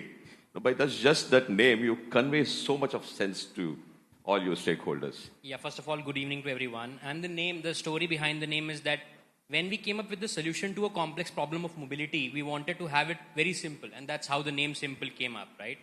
And we are a company established in 2019. And since then, we've been focusing on designing, developing, and now manufacturing electric vehicles. So we have 2 products, Simple 1 and Simple 1S. And now we have the longest range scooter as well, which is Simple Ultra, which is on the roads, and we have sold close to 18,000 vehicles. What's unique about us is we design and develop and manufacture majority of the technology in-house, be it the motors, battery packs, MCU, BMS, hardware, firmware, mechanical side of it. Everything that you see onto the scooter is something that we've designed in-house, and some of the things we manufacture in-house as well. So I think it's been a great journey, and that's how the name, as I said, the name Simple came up, that the solution to a complex problem of mobility is simple that we have today. How old is your company? When was it started? So we registered the company in 2019 September, but we've been working since 2018, end of 2018, I can say. Mr. Puttamana, sir. Now, it would be presumptuous on my part to try and say anything about L&T. But this business, this electronics business, tell me a little about it. I mean, how old is it? What are you doing? Sure. Yes. Thank you very much. Thank you, everyone. Thank you, Hindu. Thank you, Businessline. Yeah. I think L&T has got every 5-year planning, yeah. And next 5 years, they've seen a great opportunity in electronics. And almost in a year now, we are working on this topic. We are growing in a very rapid pace. We are basically headquartered in Bangalore, and we are going to have our largest electronics headquarters in Coimbatore. And this is going to be a 5,000 crore investment, what has been signed with Tamil Nadu government now, with our chairman. And also we are having a 40-acre campus here, which is also developing electronics. And in this, mobility plays a key role. Yeah. So that's lovely. Thank you very much. May you make a lot of money in Tamil Nadu as well. Now, I want to test this topic itself a little bit. The topic was devised was opportunities in clean mobility. I am a little, fearful in my mind. Is it an opportunity or a threat? I mean, it's probably both. To what extent is it an opportunity? To what extent is it a threat? Let's go in the same order. Sir, Dr. Chandrasekhar, please proceed. I would start, it's a threat. Electric mobility, because an IC engine car or an automotive has about 20 to 100 parts plus. Yes. A lot of them supplied by MSMEs. Mostly. And Coimbatore claims to be supplying 40% of India's automotive supply chain. It's a threat, kind of threat. And to look at what the electric vehicle has, in a total, 100 would be the maximum number in any automotive. The moving parts, what they call it as like. So it's a threat. And we also look at every threat as an opportunity. One thing is that the MSME has to look around it to see what they can do, how to add their facilities, how to move out from the conventional manufacturing pattern of supplying only the castings and things like, to go into technically high precision parts, which electric mobility has, and like what Mr. Ravi said about getting into niche parts like sensors, because SDVs are opportunities there. And about 1,000 sensors there in the car, heavy cars. I don't know how many numbers of sensors there. So they have to look at the ecosystem where they can look into it. And Coimbatore has got the brain, talent, the entrepreneurship. The only thing is that they have to look around and see what is the possible opportunity to grab it. If not now, at least tomorrow, rather than being very late to it. There's an opportunity for us. I feel it is an opportunity. And Coimbatore has already caught it up. Being the founder trustee of the Electric Mobility Society, about 100 members a year, and most of them are MSMEs. The positive tone. Super. Shrestha, you are not a person who saw a threat in this. You are the person who threatens. So where did you see the opportunities? You started quite early, with 2019.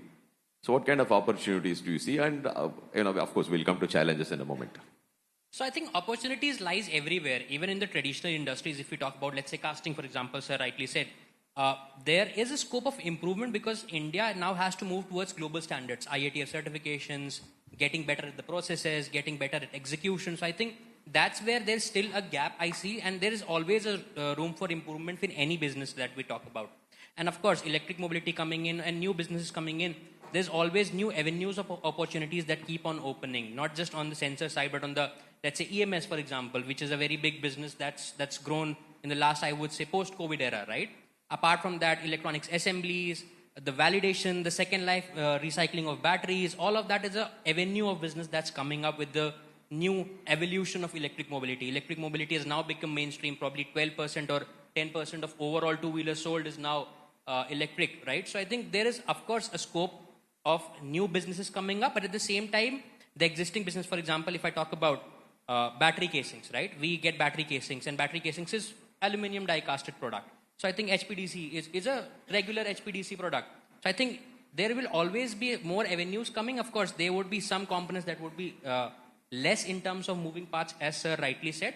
But I think there will always be more opportunities coming in the same industry as well as new industries coming up as well.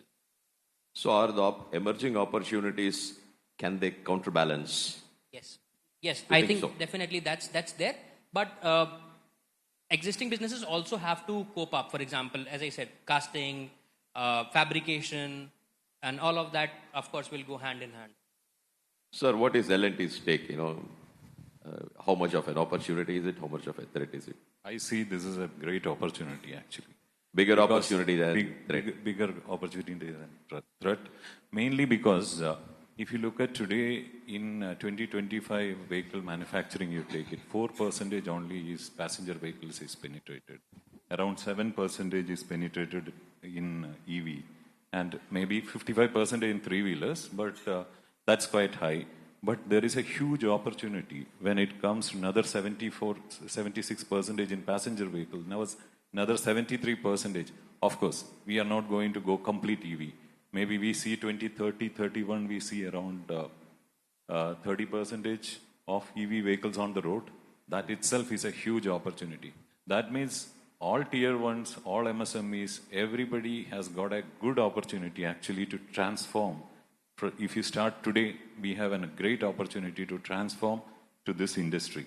So this is something which I see, but definitely in a typical ICE engine side, there will be some challenge to transform because you need to start, maybe you should have started maybe 2 years back, maybe at least we should start today. Yeah.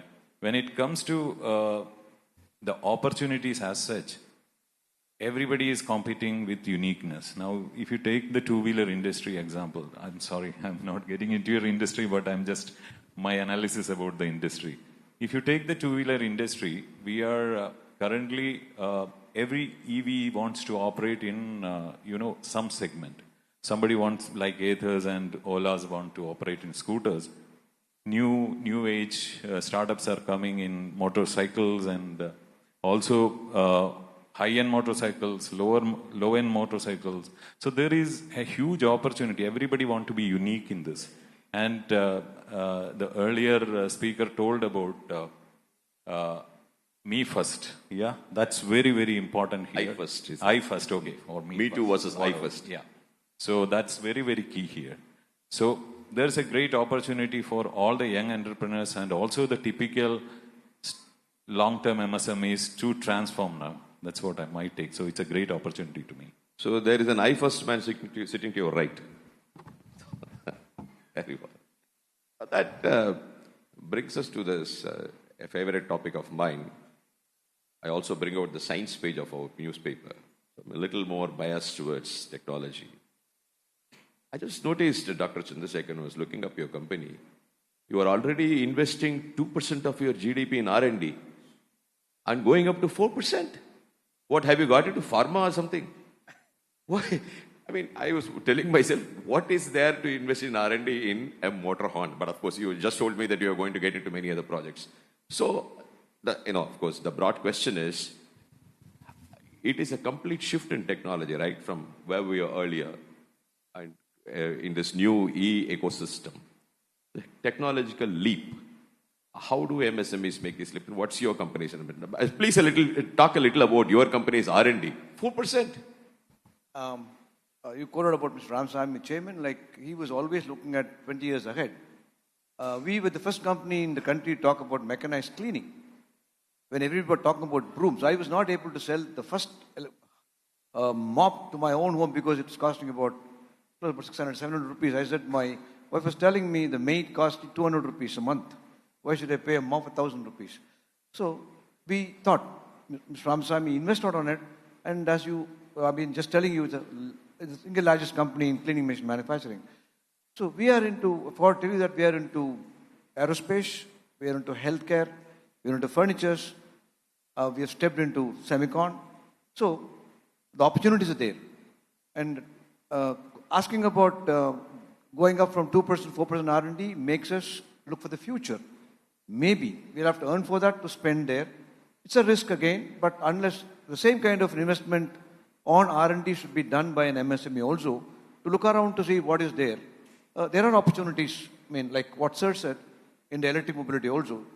Not everybody needs to do a battery. Not everybody needs to do something large. They can look into something like the electronic parts of it or the EMS part of it. Coimbatore is a cluster for electronics.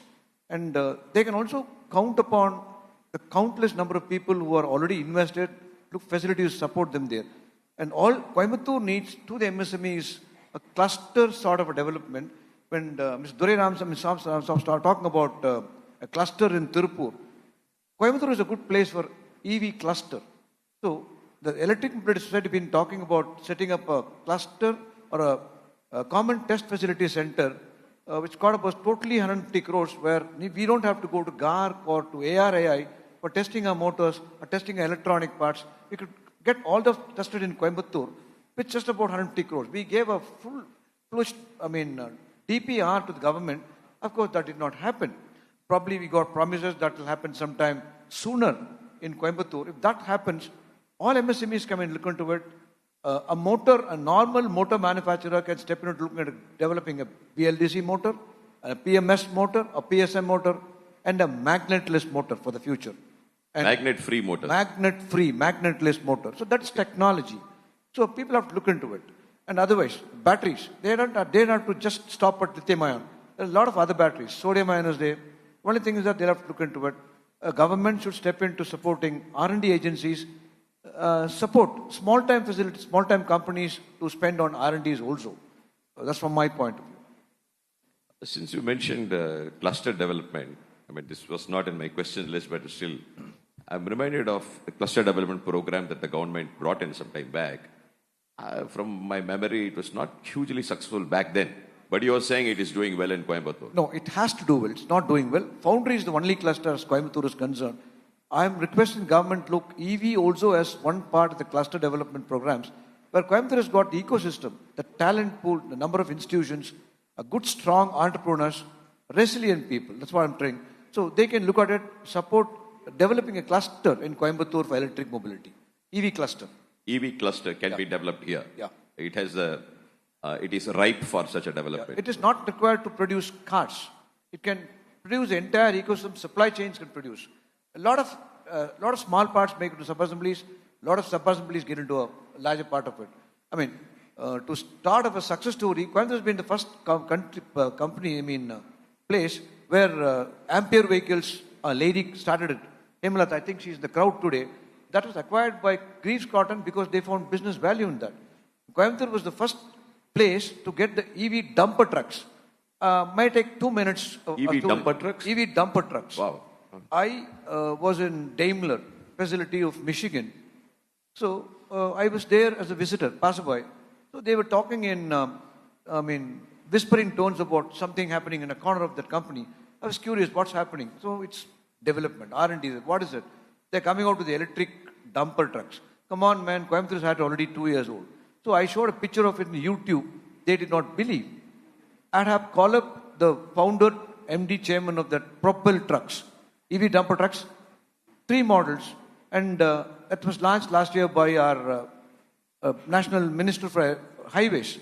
So he was surprised. He had to talk to believe that they've come out with a dumper truck, EV dumper truck of 75 powers of equivalent of an ICE horsepower. He was generating it on a regenerative power. A truck taking debris upwards charges by itself, comes downwards by braking power. It regenerates, charging his battery. Regenerative braking. Yeah, 18,000 rupees of diesel a day was saved. He was a mining company owner. He thought of developing something to benefit his customers. He came out with a truck, benefited 18,000 rupees per truck per mine. So they've all become the first 100 trucks sold to the mines. He got his ARA last year. Coimbatore is the place where innovation happens, a lot of opportunities there. Thank you, sir. Shresh, I will rephrase this question slightly for you. When you started, did you need to access technology? How easy or difficult did you find it to access technology? Please speak, from the perspective of your company, and also make a general comment about how difficult or easy it for MSMEs to get technologies. From my perspective, it looks like a pain point. So yeah, back when we started, there were no major EV component manufacturers as such, right? The EV industry was very, very nascent, and there were people just importing from China and rebranding and selling it. So we decided that we would build the technology in-house. And if we went for, let's say, a mechanical component, right? A lot of companies would not even want to work with a very small company who is just starting, probably students out of college and trying to build something. So I think that was the biggest challenge, and that pushed us to design our own motors, for example. Today we have a motor which we have filed patents globally across European Union, Japan, Israel, China, US as well. What is the uniqueness of this motor? So that motor we can go from 2 kilowatt to 16 kilowatt, and from the same platform I can go from 48 volts to 100 volts as well. And similarly we have patented the process of magnetization, the magnets as well. So we just get raw strips of metals and we do the magnetization in our manufacturing facility. So we have the process also patented. Apart from that, the same thing was with battery packs as well. Everybody was trying to make battery packs, but nobody understood how to make safer battery packs, because it's not just about the lithium-ion chemistry or the cells. It's about how you package it, how you make sure that the thermal stability is intact. In India, the temperature ranges from -5 to 50 degrees Celsius. The riding conditions are different. The road conditions are different. So you have to take that into consideration, build it, design it, build it, test it, validate it, and then only you can put it onto the roads, right?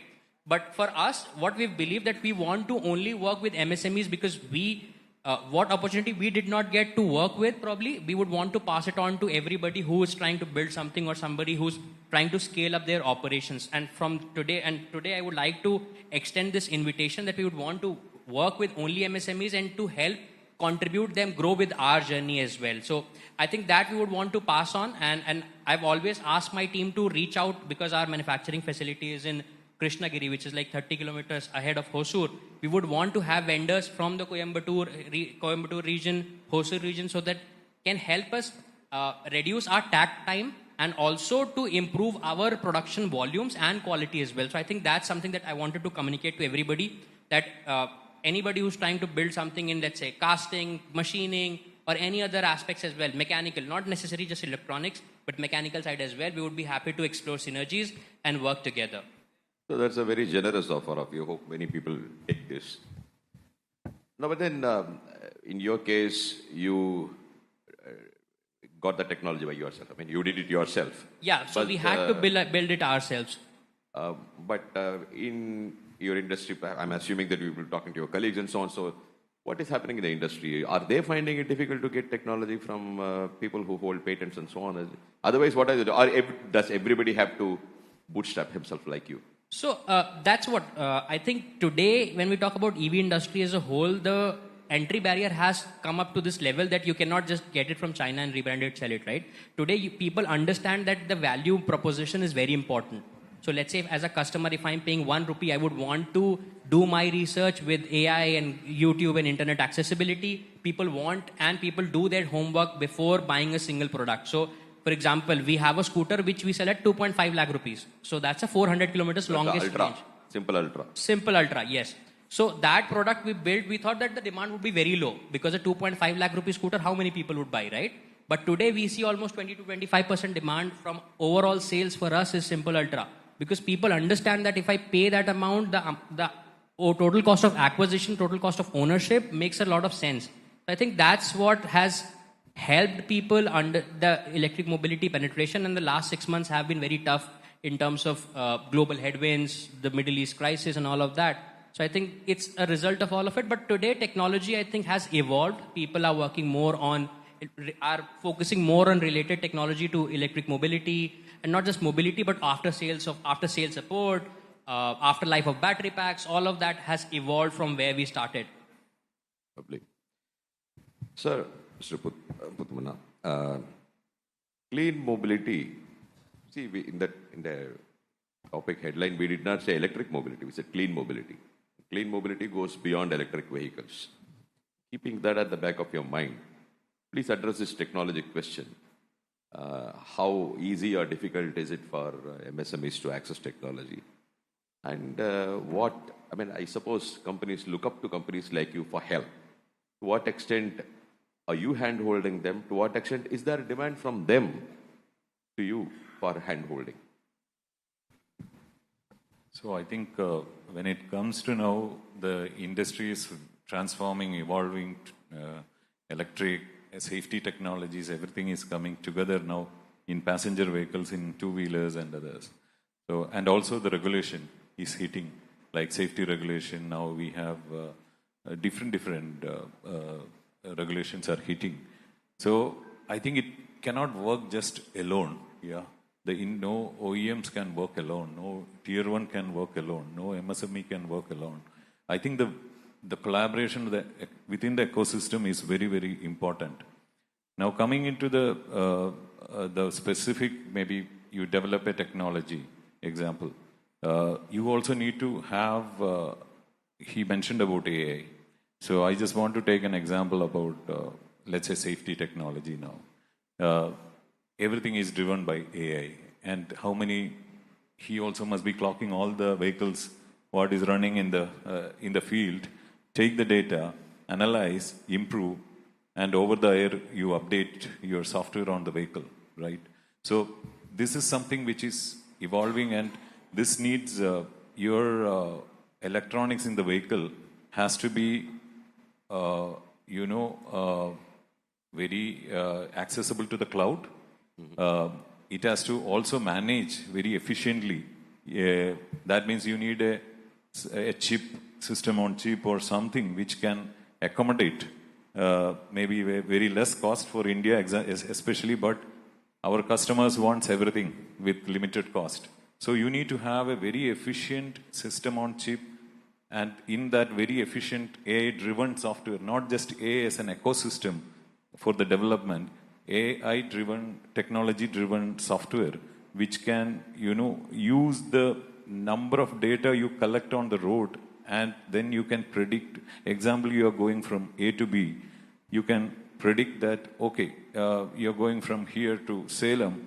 You can say you have 20% charge on your vehicle. You just want to stop somewhere, and you will maybe charge for 10 minutes. Good enough. You don't need to charge for 40 minutes to have the complete... You don't need a full charge. You don't need to get into a full charge, because how fast you can reach home or reach your destination. This is something which is, this kind of innovation also, not just a physical casting, forging, whatever typical MSME we talk. We also can think about like software-driven innovations. And these all things, neither OEM nor not a tier 1 alone can make it. And this is the place, the complete supply chain ecosystem can come into place, actually. So how did they do it? I mean, are you saying it is within the scope of MSMEs to do this R&D, or do they work with you? What is happening in the industry? Yes, I think we already, I just take an example about motor. We have signed an agreement with one of the motor technology company now. Now it's a global company. Now we are going to produce it in Coimbatore for some customers already. So this is something we look for the unique technology. We look for the unique proposition, what we can give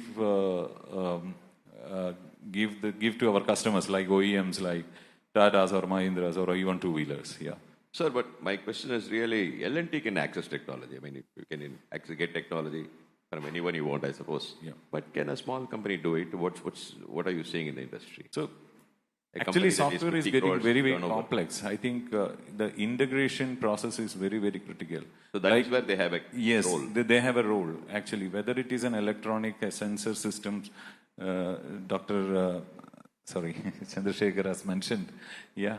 And sensor systems. And also within, maybe 5 years, 10, 15 years back, we have very limited electronics in the vehicle. Now we have too many electronics in the vehicle. We have too many control systems. We have too many sensors in the vehicle. Now we are trying to reduce this complexity because the feature or customer demands for the functions are not limited. So we try to combine it. Now these all things are coming into computer on wheels or whatever we call HPC, high performance computer. Every MSME can pick out what is unique proposition in this, whether it is a powertrain system, whether it is a safety system, how you can contribute to this. And I think that is also one reason I think L&T is here in Coimbatore, and here there is a lot of talents available, a lot of ecosystem available. But I think we have to move from the typical, the casting forging companies to a technology unique company. Mr. Ravichandran Purushothaman said, old money to new money, where the value is now getting accumulated. Very true. Well, thank you very much. Now, in the limited time that we have, I suppose we can discuss one other very important topic, which is of supply chain. You see, because, as we discussed in the beginning of this conversation, typically IC vehicle would have, 20,000 parts, something like that? 50, so many parts, so many manufacturers. The entire ecosystem is being erased, and a new system, new supply chain is coming up. I mean, from a lay perspective, that's what it looks like. So, what do you think? I mean, in this, we will go from the reverse round. I will. Okay, sir, tell me. No, I was just going to ask you. So, how is it now? In the completely, is the supply chain coming up afresh? What are the challenge opportunities? Probably you were dealing with different set of customers earlier. You have to deal with different people now. What's happening on the ground? Yes and no. There are the standard components, standard suppliers today.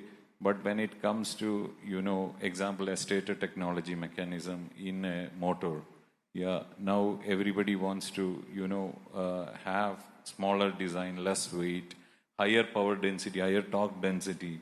How can we really, get these kind of things in a very unique? This needs not the typical, maybe a stator technology or a winding technology or something. So we need to have, unique materials. So we get the material from global. We get not only just magnets, we get he's doing unique, but most of the companies are getting the magnets completely from China or maybe a few other countries like Australia or Japan or somewhere. So I think we have a great opportunity, and there we have, and when it comes to electronics, the waferless design, and somebody talked about fab, Not being there earlier, it's coming up. So I think we have a great opportunity there. So I think it is very, very important for us to use all these talents to transform to building up this kind of a, local ecosystem here. And our aim, example from L&T, from mobility side, my aim is to get, we talked about HRE free, rare earth free solutions. We wanted to get into, majority of the supply chain to be done from India. So most of the design, most of the components coming locally from here. Maybe some material we have to depend. Maybe some magnets for time being we will have to depend. But future, we want to have complete independence from India. Yeah, probably. See, back then in the early 90s, mid 90s, when we as young reporters were covering automotive companies, the buzzword used to be vendor development. Large companies like Hyundai used to bring lots of vendors around their plant and so on. So, but a company like Simple, you started afresh. How did you build a supply chain? How difficult was it? What did you have to do? But then you just said that you manufactured most of the product yourself, but still you must be buying from others. Yeah. I would like to know from you, curiosity, what is your vehicle's value proposition? I mean, in terms of, let's say, savings per kilometer.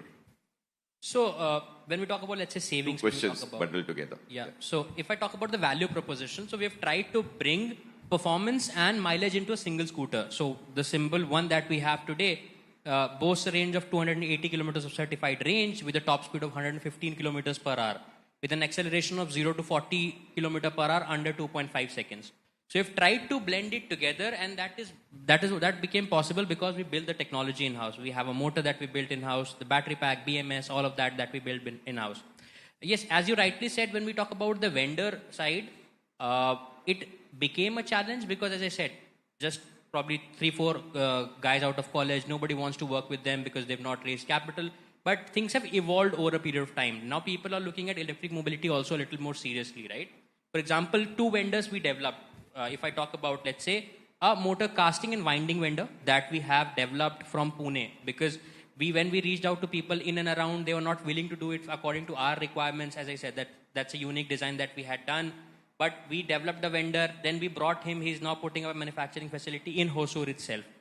Apart from that, similarly for other components as well, we had faced a lot of difficulties. We are working with some of the larger companies, the tier 1 suppliers of, let's say, Hero, Bajaj, TVS and all of that as well. But my personal goal, and as a company, we believe that we would want to pass it on to the smaller companies, because what we faced in the earlier days when we started, we don't want others to face the same situation, right? So if somebody is willing to put in effort, somebody is willing to do the hard work with us, we are there to contribute with them, work with them and develop them into a tier 1 supplier like some other OEMs did, right? So that's what our philosophy of manufacturing or as a company is, and we would want to pass it on to other companies as well, because we believe it's not... Sorry to interrupt you. How many, typically a company like yours, how many vendors would you have? So today we are working with close to 200 plus vendors altogether. Of course, some of the components, as sir rightly said, we are importing because nobody manufactures in India, for example, lithium-ion cells and magnets. But I think we are working closely with Indian companies who are now setting up their manufacturing facility in India to localize that in the longer run, because we believe that we would want to localize as much as possible. So that is something that we are focusing on, and we would want to pass it on the benefit to the Indian companies rather than just depending on some other company sitting in some other country which has conflict of interest with our country, right? So that's what our strategy is, and electric mobility has become mainstream, and especially as you rightly asked about the cost advantage, right? Today, if I talk about a typical ICE engine scooter of that category, the amount of money that you'll be spending in 1 year for petrol and service, that amount you can use it for probably 6 or 7 years of charging, right? So that's the kind of cost advantage that the customer also weighs in and does his research. So that has made us a company which is now having the other problem. We don't have the demand problem. Demand is like double what our capacity is today, and that is why we are expanding our manufacturing capacity. We have a plant, as I said here. We are ramping up our manufacturing operations and bringing in more efficiency so that we can cater to the demand across the country. Maybe I can just add one point here. I think if you look at startups in EV two-wheeler startups, I think they make this complete vertical integration there. Yeah, full technology they are trying to develop by themselves. But if you look at most of the passenger vehicle or the bigger players today, completely rely on the imports, actually. And whether it is motor, whether it is motor control unit, electronics, and we are quite dependent on the international companies, yeah, global companies, and they have an established supply chain ecosystem.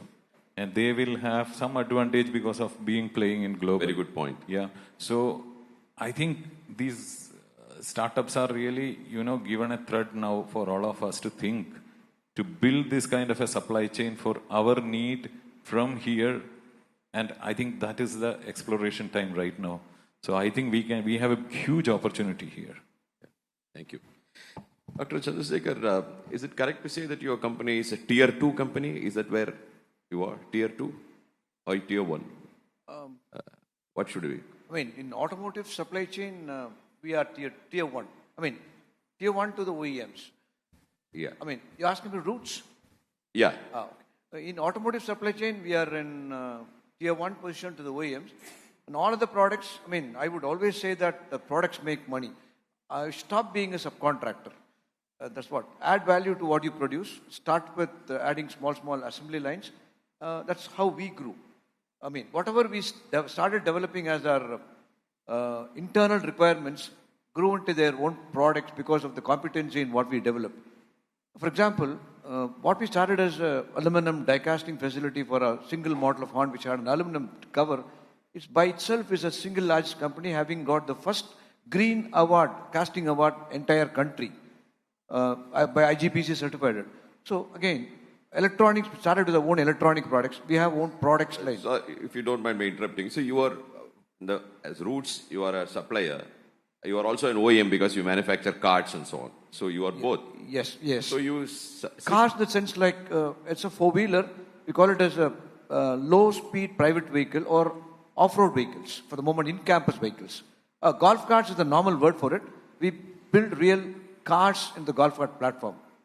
Okay. We don't call it as golf carts. Okay. We call it as personal passenger carriers. So did you have to talk to a complete new set of vendors? Yes, sir.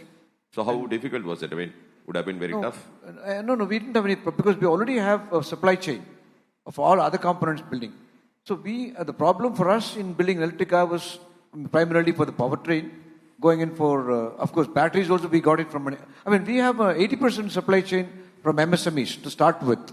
Our electric cars are built support by 80% MSMEs. Maybe controllers we get from outside. Motors, we get it from outside again then. Not from MSME. MSME motors are not very still competitive there, in the sense like they don't meet the target standards or whatever it is. But otherwise, the other parts of the build or the vehicle build, tires of course from large manufacturers, the rest of them are from MSMEs, most of them MSMEs.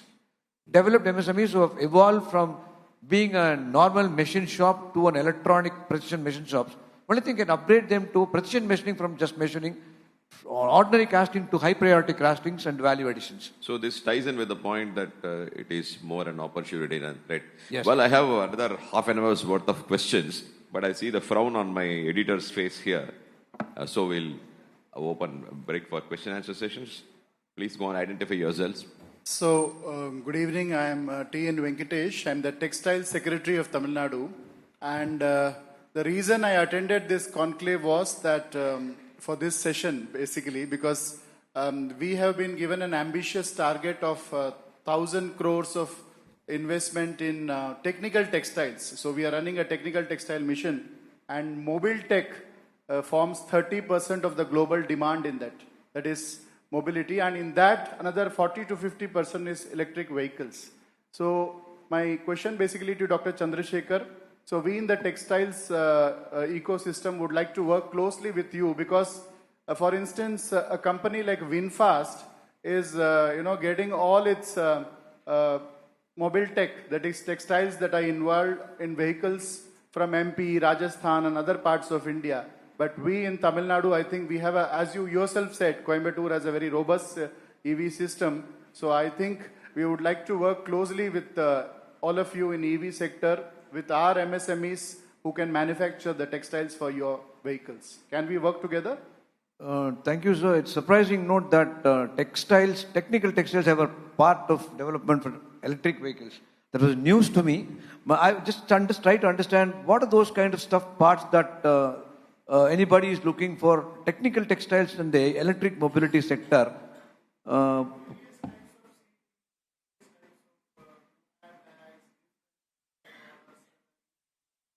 I don't hear this.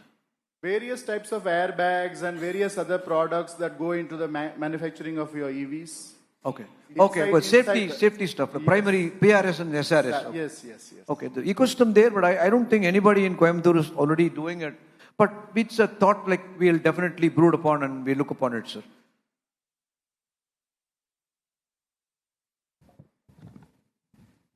And for technical textiles, sorry to interrupt, sir.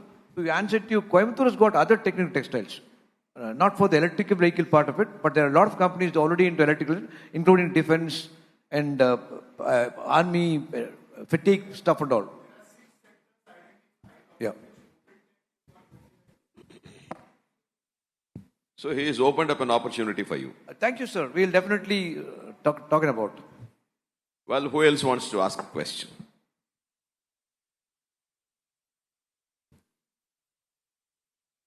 Very well, sir. Then I think the time has come to conclude this event itself, not this session. Very enjoyable, very deeply insightful. I mean, there's been generous offers from each of you to MSMEs, how you can help. So that's a very big takeaway for our audience. Thank you, gentlemen, very much. Deeply beholden to all of you for this. Ladies and gentlemen, a round of applause for them. This was indeed a deep dive into the industry itself. Thank you very much for sharing that wealth of your experiences and perspectives. Kindly stay back, kindly stay back, gentlemen. And ladies and gentlemen, just give us some more time.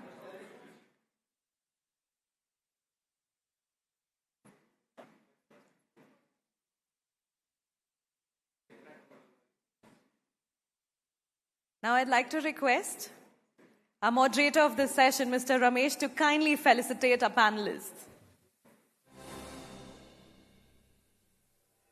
Ramesh sir, you'll have to felicitate them.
Gentlemen, thank you.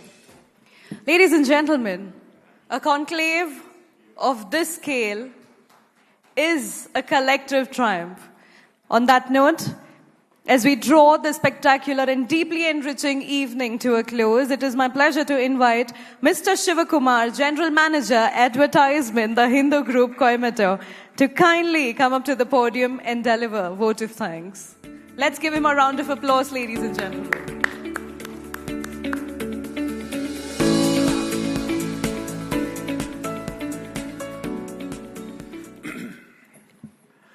Good evening, everyone. Tottanithuru Manakeni, Mandarki Kattanithuru Marivu. I'm sure this conclave, certainly Thirukural Mari would have made a lot more insights to you all. As we come to the close of enlightening this evening, it is my privilege to propose a vote of thanks. On behalf of Businessline, I extend our heartfelt gratitude to our esteemed chief guest, distinguished speakers, panelists, moderators, and all our delegates for sharing their invaluable insights, and making today's discussion truly meaningful. A special word of thanks to our partners whose support has been instrumental in making this conclave a success. Our sincere appreciation to our co-powered by partners from all the way from Kerala State Industrial Development Corporation and Central Bank of India. Thank you very much, sir. We are equally grateful to our associate sponsors, Bank of Baroda, Tally Solutions, SSVM Institutions, Indian Overseas Bank, Salser Electronics, South Indian Bank, Turbo Engineering, Zorian Systems, Suguna Pumps and Motors, Males Construction, E-Rise Motors India, and Drew Continuum School. Our thanks also to go to our reality partner G Square and our lifestyle partner Lexus for the support. I would also like to acknowledge the tremendous efforts of our editorial, marketing, sales, events, operations, digital, production and support teams. Events of these scales are the result of months of planning and seamless collaboration. And each one of you has played an important role in making this conclave a very memorable experience. Finally, thank you to all our delegates and participants for your enthusiastic presence and active management. We hope today's conversation inspire new ideas, meaningful collaboration, and continued growth of Indian MSME ecosystem. We look forward to welcoming you again at future business line events. Thank you. Have a wonderful evening and enjoy the networking dinner. Thank you very much. Thank you, sir. Ladies and gentlemen, now that is an official wrap for today's proceedings. Thank you very much for being such an engaged audience. And also to our panelists, our speakers, our chief guest, and every one of you, thank you very much for joining us. I want you all to give yourself a bigger round of applause, please. This is not for our panelists or speakers, this is for yourself. Thank you. We do have cocktails and dinner. It's all served outside. Kindly join us for the networking dinner. And I request the entire Hindu group to kindly come up on the stage. As we say, it's time to get clicked. The entire squad of the Hindu, we request you to kindly join us on stage for a group picture, please.